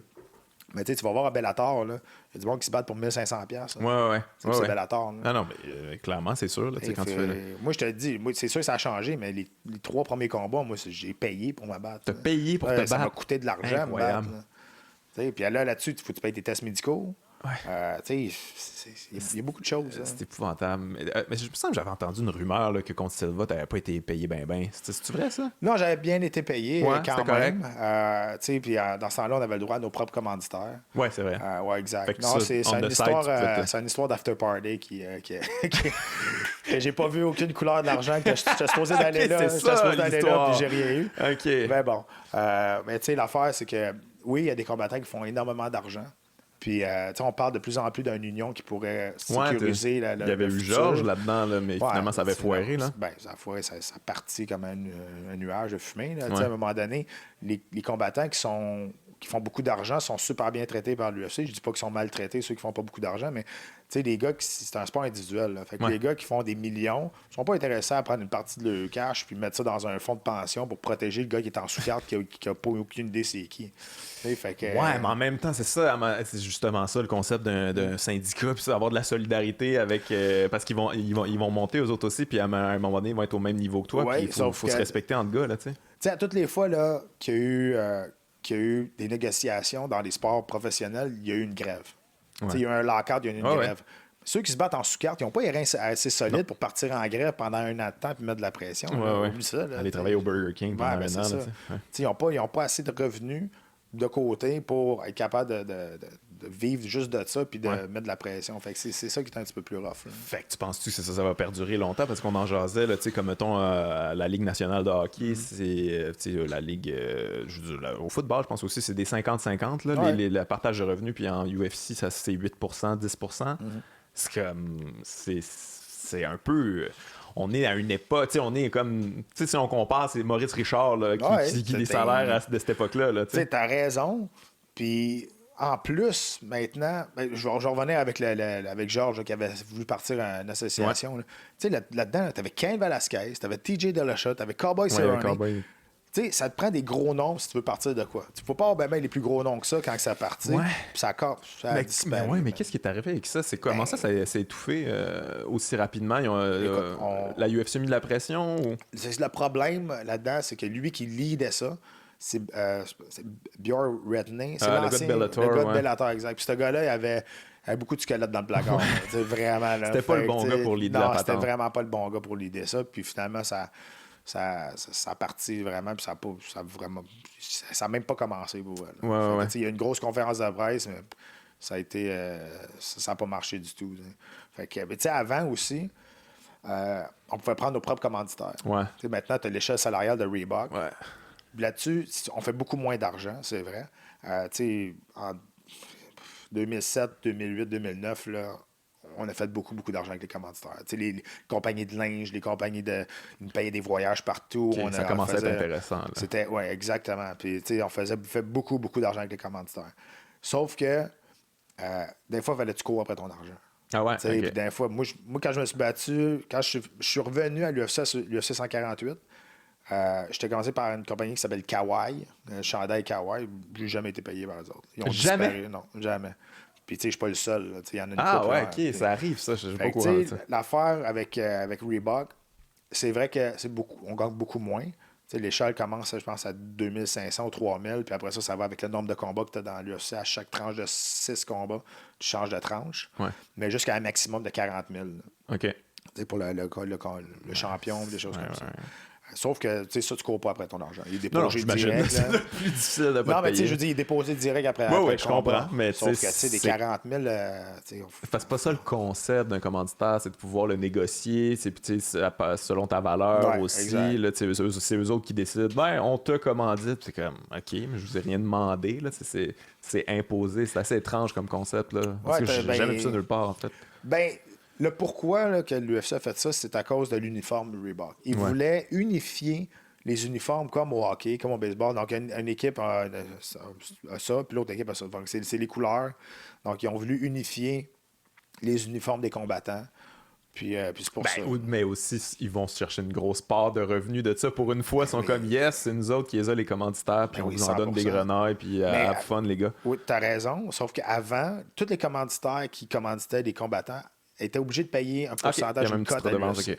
Fait que moi, j'ai été commandité par une compagnie qui s'appelait Acorn Limited, puis ils commanditait beaucoup de combattants. Mais par année, il fallait qu'ils donnent 150 000 à l'UFC avant de mettre de l'argent à ses combattants. OK.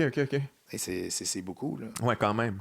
Mais je dis, la compagnie la plus smart, ben c'est sûr qu'ils ont beaucoup de... Ils ont beaucoup de budget, là, mais la compagnie la plus smart, là, c'est avec Georges qui en fait, c'est Under Armour. Under Armour, ils voulaient commanditer Georges. Et là, l'UFC ont sûrement demandé vraiment beaucoup d'argent pour avoir le droit de s'afficher dans l'octogone, s'afficher sur Georges pendant les combats. L'Under Armour, ils ont regardé, ils ont dit, vous êtes malade, on ne paiera jamais ça. Ils ont tellement publicité Georges avec l'Under Armour que Georges n'avait même pas besoin de mettre du Under Armour dans l'octogone. Ah ouais, c'est vrai. Moi, je le sais. Là. Under Armour, Georges Saint-Pierre, c'est ensemble. Ben ouais, ça, c'est brillant. Ouais. Mais tu sais, ça te prend une compagnie qui est rien solide pour faire ça. Ouais, exact. Toi, tu réussissais-tu à bien vivre en UFC ou c'était compliqué ou tu réussissais-tu à négocier quand même de manière avantageuse pour toi ou c'était tough? Ben non, moi, tu sais, on parle du premier combat de l'UFC. C'est sûr que en remplaçant quelqu'un contre Tito Ortiz, j'ai eu un raise assez important pour que j'accepte. Puis ça m'a toujours un peu backé dans mes carrières parce que il ne pouvait pas vraiment descendre en bas de ça. Ah ouais, OK. Sauf que moi, j'ai compris assez vite que ces 3 lettres-là, c'est monnayable, mais à l'extérieur de l'octogone. Tu dis que tu es un combattant du UFC.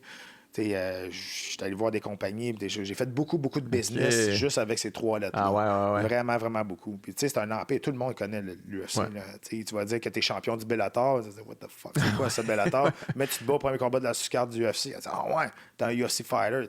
C'est la mentalité, puis c'est encore comme ça avec les compagnies.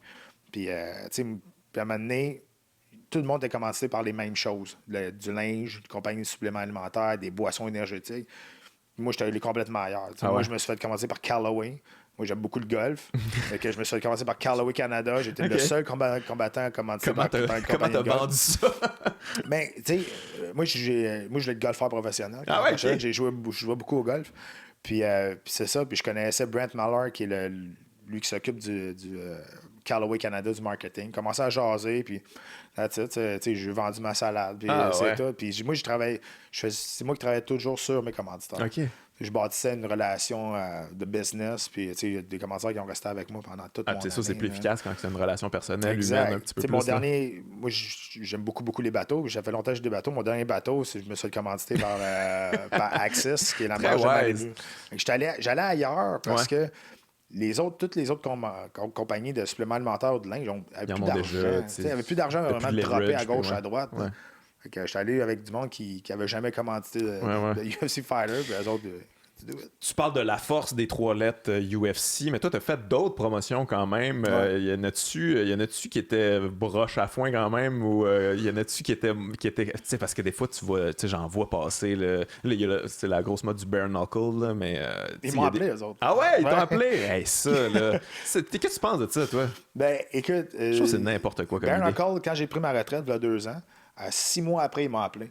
Puis ils m'ont appelé, ils disaient hey, si tu veux, on va te faire le main event, on va te faire la star de notre prochain show, on va tout mettre autour de toi. Puis, moi, j'ai pris ma retraite pour peut-être recevoir des coups à la tête là, avec des gants. Fait que, j'irais pas là à point nu. Là, mais, je voulais juste savoir jusqu'où qui était prêt à aller. Puis là, ils m'ont dit, écoute, on a regardé, là, on pourrait aller jusqu'à 12 000 là, pour ta paye, mais tu peux amener ta famille, ils vont prendre soin de ça. On paye le souper. Tu parles? De quoi? Finalement, je dis, non, ça marchera pas. Puis ils sont revenus 6 mois après, ils sont revenus encore. Puis là, ils étaient rendus à 17 000. J'ai dit, ça changera pas. Ça changera rien. Il était moins hot dans le temps, par exemple. J'imagine que ça a augmenté le... Ben, je souhaite. Je souhaite pour les gars qui sont là. Parce que là, il y a eu Jason Knight puis contre Artem Lobov. Là. C'est pas les plus grosses stars, mais là, il parle de Paulie Malignaggi contre Lobov. C'est ça, ouais. Ben, c'est ça. Ils bâtissent, ils essaient de bâtir des histoires. C'est comme ça marche aussi. Mais j'espère que les gars, à se taper à point de... Mais l'idée est conne. L'idée est niaiseuse parce que, je veux dire, dans le fond, c'est la même chose c'est la même chose que la UFC, c'est juste que ça coupe. Genre, tu vas te faire ouvrir la face. C'est juste debout. Mais, on vient 20 ans en arrière. Puis eux autres aussi le vendent comme ça, le sang, puis la violence, puis il y a de quoi qui va se passer. Mais tu parlais de compagnie, de fédération, je me suis battu broche à foin. Là. Je me suis battu une fois au Brésil pour l'organisation AFC, qui n'existe plus maintenant. Mais je vais toujours m'en rappeler, c'était à Manaus, dans la forêt amazonienne en haut du Brésil. Puis la veille, 2 jours avant, on est allé à la place où il allait faire le show. Puis la cage n'était pas encore montée, mais on était là, puis j'étais avec comment il s'appelle? Thiago, whatever. Un autre gars qui se battait au UFC dans ce temps-là, puis les deux, on se battait sur cette carte-là. Thiago Alves? Non, c'est je vais le retrouver, j'ai juste un blanc. Puis la cage, tu sais, d'habitude, il y a toujours un rubber autour de la cage. Là, c'était du métal direct. Cool! C'est là, nice, OK, c'est ça. Mais non, tu sais, moi... J'étais chanceux quand même. J'étais longtemps à l'UFC. Après ça, j'ai fait 4 combats à l'extérieur dans des fédérations qui étaient quand même bien faits. Mais au début, là, c'est comme on s'en parlait au début, là, je me suis battu dans le sous-sol du Colibri à Victoriaville, l'hôtel Colibri. Puis on n'avait pas le droit de lever notre adversaire dans les airs parce qu'on passait au travers du plafond suspendu. Fait que, ça commençait un peu partout de la même façon. Ouais, mais c'est un sport en pleine évolution. Je pense qu'on est rendu un plateau où c'est respecté. Là, depuis, ça a été acheté par ESPN qui a jamais voulu de ça. Puis là, tout d'un coup, ils sont comme, OK, c'est un sport qu'on respecte maintenant, qu'on considère comme un de vrai sport. Mais ouais, vous partez de loin quand même. Ouais. Ben, tu sais, c'est ça. Puis, tu sais, tout le temps, moi, je suis fier quand même d'avoir participé à l'évolution de ce sport-là. Puis, tu sais, à faire connaître ce sport-là ici au Canada puis au Québec. Puis, moi, je sais par où que ça a parti. J'étais là, il y a aussi 50, il y en a eu quand même avant, mais c'est là vraiment que ça a parti, un gros boom quand même. Fait que j'ai vu toute l'évolution de ce sport-là. Puis, je suis vraiment fier d'avoir participé à ça. Tu t'ennuies-tu de ça? Non, pas tout. Zéro? Ah non, zéro. Quand tu y vas là, aux événements, là, quand tu sens cette énergie-là, t'as pas un petit... Pour vrai, la seule affaire que je vais tout le temps m'ennuyer, puis ça c'est tout le temps, le fight week. Quand t'es à l'hôtel avec tes boys. Ah ouais, c'est le fun, ça? Ben oui, parce que c'est quelque chose, c'est une autre famille. C'est quelque chose d'unique que tu vis. Ma marche vers l'octogone, ma chanson d'entrée qui part, puis ici à Montréal, le monde chantait des chansons avec mon nom de famille, puis la chanson qui part, ma toune qui part, t'arrives, puis là, tu vois l'octogone grossir pendant que tu marches. Bruce Buffer qui crie mon nom, puis je donne un fist pump. Ça, je vais toujours m'en ennuyer. Mais je les ai vécus ces moments-là. C'est fait. Puis, quand j'ai pris ma retraite, l'histoire, c'est que je ne l'avais pas dit à personne. C'était mon dernier combat, je le savais.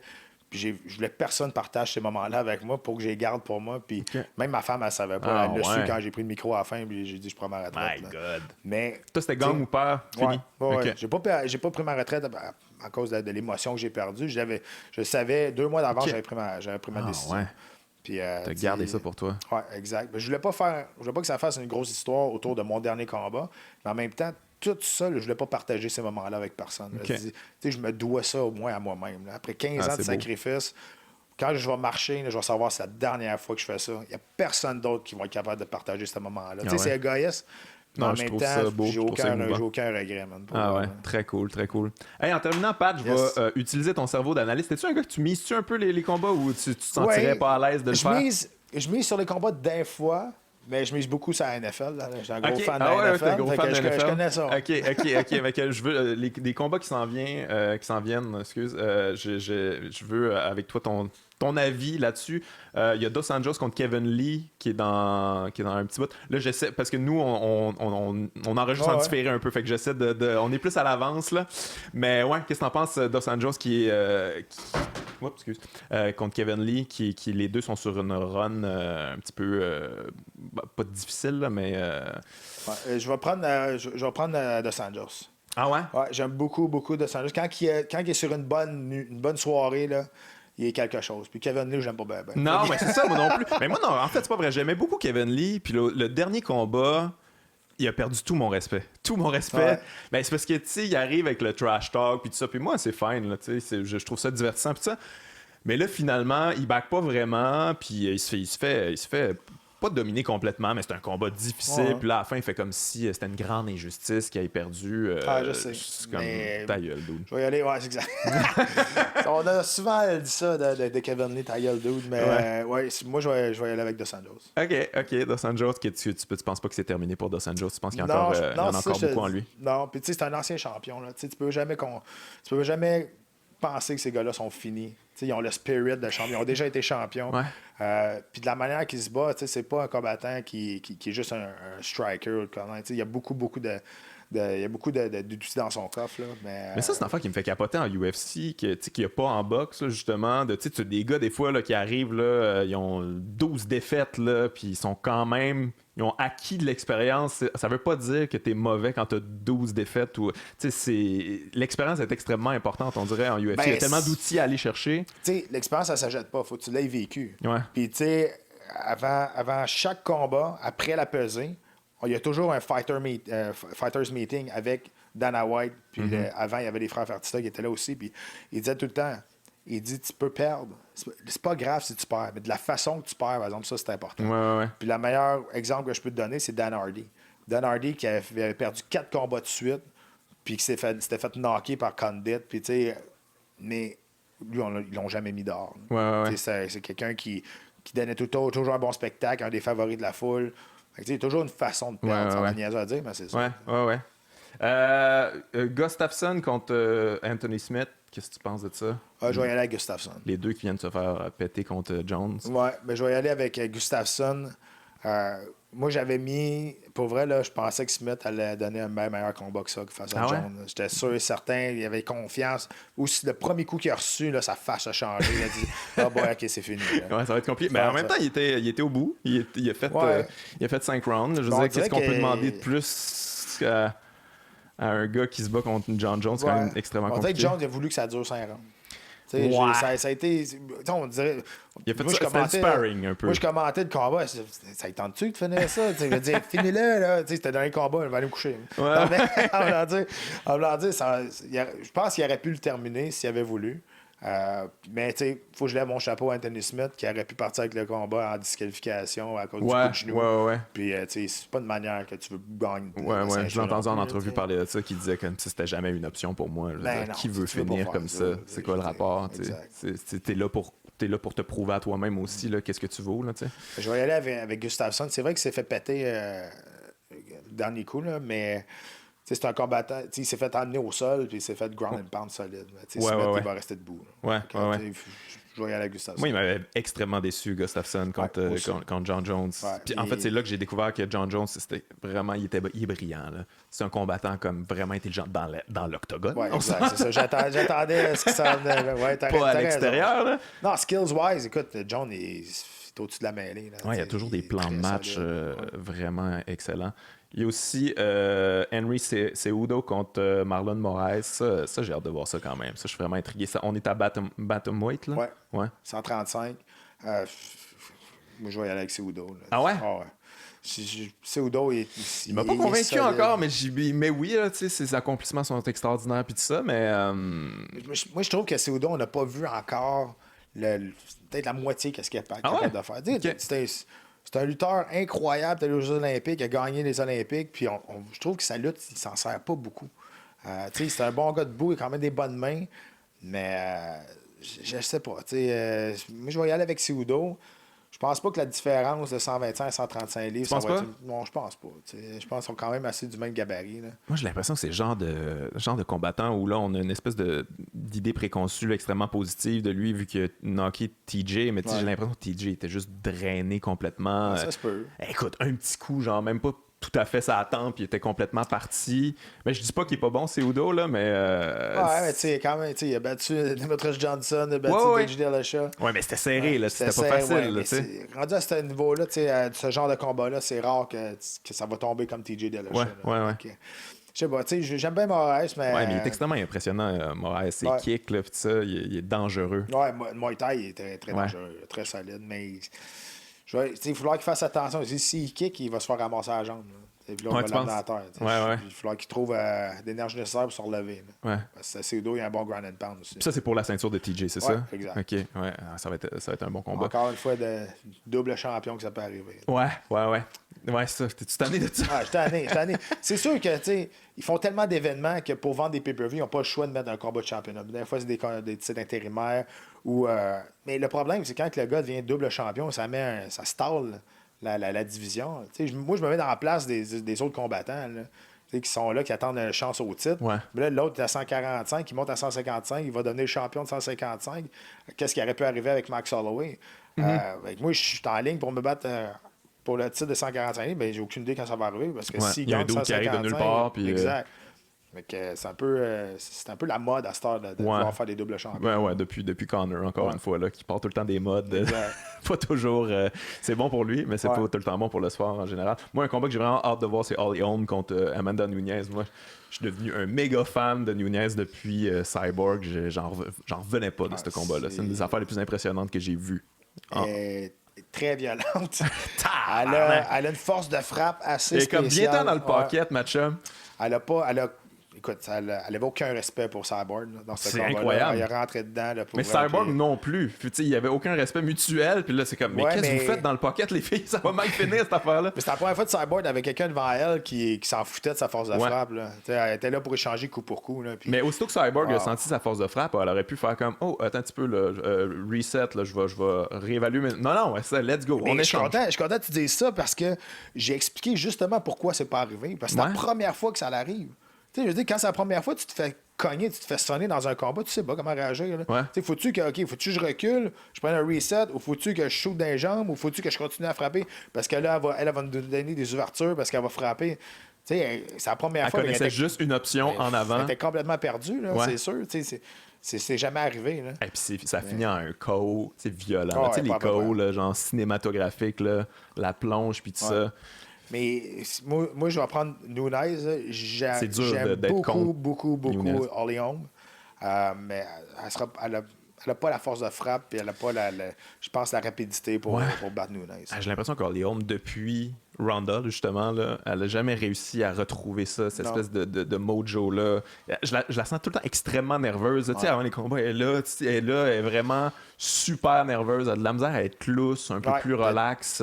Tu as fait raison. Pour vrai, elle est tout le temps là. Et puis là, tu sais...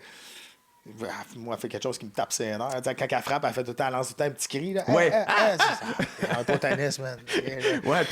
Mais ça peut être un désavantage, ça, justement. Tu es un peu en train de télégraphier tes affaires quand tu cries. Peut-être. J'imagine qu'un peu.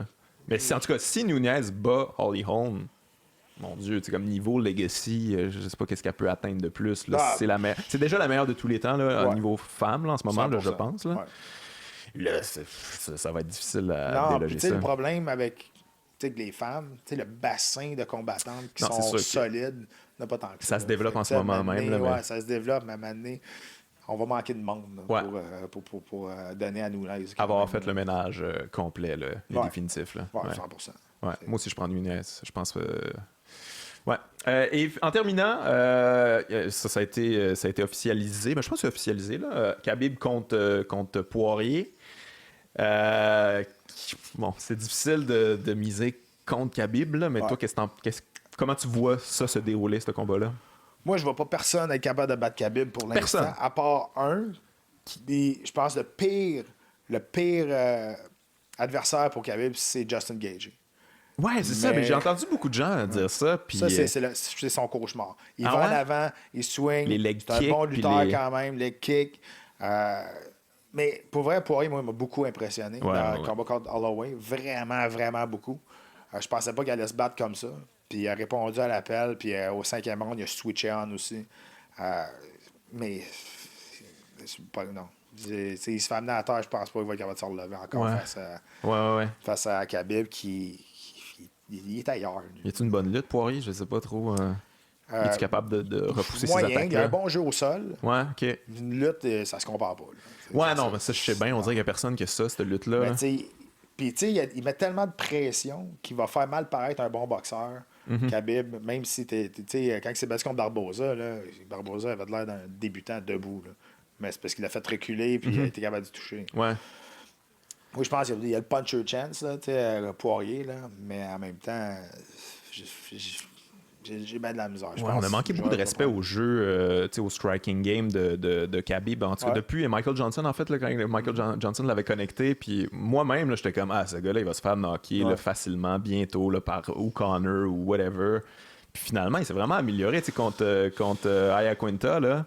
Il a un bon jab, là. Il y a une bonne boxe, là. Mais je veux dire, il knockera pas personne. En fait, il a knockdown Connor quand même, là, mais exact. Il est quand même meilleur que ce qu'on lui donne crédit, là. Non, il est bon pour vrai, mais c'est parce qu'il y a tellement de confiance en lui et en son jeu qui est déconcertant. Il va être par-dessus toi, puis il va te parler, puis il va parler à Joe Rogan, il va parler à tes mains. Reste avec moi, on se bat. Là. Tu penses qu'il a le potentiel de devenir dans la discussion là, d'un des meilleurs de tous les temps? Tu penses qu'il peut atteindre ça, ce genre de combattant-là? Est-ce que c'est accessible pour lui, tu penses? Oui, je pense que oui. Ouais. Je pense que c'est accessible. Écoute, il est invaincu encore en 26 ou 27 combats, je me souviens plus, mais... Ouais, je pense oui. C'est sûr qu'il faut leur trouver une façon de le battre. Il faut trouver une façon de le rendre inconfortable. Puis pour l'instant, c'est pas arrivé. T'sais. Tu penses-tu que Georges aurait été justement parfait pour ça? Parce qu'on a parlé beaucoup de ça. Là, je sais qu'il est en discussion. Puis finalement, ça a foiré là, à cause de la UFC. Là, mais tu sais, Georges a toujours... C'est sûr qu'il a eu l'avantage du jab. Ouais. Georges a toujours une lutte différente à des lutteurs américains. Justement, il s'entraîne avec des Russes, lui. OK, je savais pas. Fait que, la technique, lui, il s'entraîne pas sur un double leg. Il va te prendre single leg puis il va t'amener à terre. Il va travailler beaucoup plus technique que juste muscle wrestling. La lutte américaine, souvent, c'est double leg, ça marche pas. C'est encore double leg, ça marche pas. J'ai une idée, il va faire double leg encore. non, mais c'est souvent ça. Comparativement à Georges, s'il faisait double leg, c'était toujours à partir d'un single leg. Il va travailler sur une jambe pour t'amener au sol. Il va travailler technique. La lutte, c'est simple, c'est toujours en rond. On travaille toujours en rond. Mais c'est ça. Je pense qu'à cause de ça, il y aurait eu... Moi, je pense qu'il y aurait eu du succès. Puis... J'ai bien de la misère, j'aurais bien de la misère à voter contre Georges parce que j'ai un sentiment un peu plus d'appartenance envers lui, mais ça aurait été un combat extraordinaire, mais... moi, je veux que ça arrive, ça, s'il vous plaît, comme... Ouais, ça arrivera pas, ça arrivera pas. L'investissement de l'UFC sera pas assez rentable peut-être pour un show, OK? Sauf que, il n'y en a pas un des deux qui va se battre en bas de 30 millions, là, ça, je le confirme. Non, mais... De deux... Mettons Khabib perd, là. Puis là, Georges, il reste un combat, là. Fait qu'il va prendre sa victoire, il va sacrer son camp. Ça dévalue leur champion, de un. Et de deux, Khabib, il l'utilise beaucoup maintenant en Europe OK. Parce que c'est un Développer, musulman. Puis aller chercher la clientèle musulmane aussi. OK. Donc ça, là, il l'utilise beaucoup. Puis à long terme, c'est Ouais, pas ouais. un combat qui faisait du sens pour l'UFC. Ouais, mais en même temps, tu sais, je veux dire, pour établir aussi une compagnie, ça prend les gros combats. Puis moi, je pense que ça aurait pu topper le Conor contre Khabib, là, tu sais, Ah non, mais à court terme, dans ouais. le momentum de Khabib, justement, là. Puis là, on amène Georges Saint-Pierre. Je veux dire, ça aurait été, tu sais, tu builds des pay-per-view de manière intéressante. C'est une chance à prendre d'évaluer un champion, tu sais. Puis Ouais, mais ils font tellement tout le temps d'évaluer leur gars. Ouais, mais là, c'est pas pareil. Tu sais, Khabib, là, les autres, ils l'utilisent beaucoup justement pour aller chercher une autre clientèle, tu sais, rentrer un peu partout. Tu sais, puis surtout, la clientèle musulmane, là, c'est énorme. Là. Fait, bien. lui, là, il est beaucoup dans sa religion aussi. Puis c'est correct. Ouais. Mais, tu sais, money-wise, tu sais, vraiment, à passer à long terme, là, eux autres, ils ont payé 4 milliards l'UFC, ils vont rentrer dans leur argent. Ouais, je comprends. Et puis, pas juste avec un combat. À long terme, Khabib va rapporter beaucoup plus d'argent Je comprends. en année que juste en une soirée. Je comprends, mais on parle du MMA, tout peut arriver. Là. T'imagines-tu si Dustin Poirier le connecte puis il est out? Là, je veux dire, là, ils ont perdu toutes leurs billes. Là, là on gamblé puis genre... Sauf que Poirier va rester. Ouais, non, c'est sûr. Genre, Ça, il est resté ouais, après mais son tu sais, camp. non, je comprends, mais t'as deux stars, là. Il y en a une qui va rester. Ah, mais moi, je suis là, d'accord t'sais. avec toi. Moi aussi, je voulais avoir ce Bon, combat-là. let's go. Non, je veux tout. Je voulais juste expliquer Non, je comprends. comment il pense. J'essaie d'expliquer pourquoi c'est jamais arrivé. Puis j'ai parlé à Georges de ça aussi. Puis il m'a dit exactement la même affaire. Ouais, il comprenait pourquoi. Logiquement, à long terme, c'est pas un move intelligent. Pour Je comprends. Hey, merci pour ton knowledge, je vais Pat, te c'est dire, super un upset, intéressant. là, si tu veux miser sur un upset, ok, là, donne-moi moi, ça. j'irais avec Thiago Santos contre John Jones. Ah ouais, tu penses que le Hammer va connecter? J'espère. Il est J'aimerais ça. tellement wild, là. J'aimerais ça, mais C'est sûr, ça va être excitant, par depuis exemple. qu'il a monté à 205, là, il est dangereux. Là, Il est effroyable. Il est précis aussi. Ça, c'est en a un autre. On se demande comment il faisait 185. Là. Ouais. C'est pas un petit 205. Il est énorme. Fait que, mais jack, je te le dis, là, moi, si t'as un upset à faire cette année, puis c'est un upset qui va te rapporter beaucoup d'argent si tu gagnes. Là. Le line va être bon. Là. Mise là-dessus. D'après moi, il va être à 9, peut-être à 8 ou 9 contre 1. Là.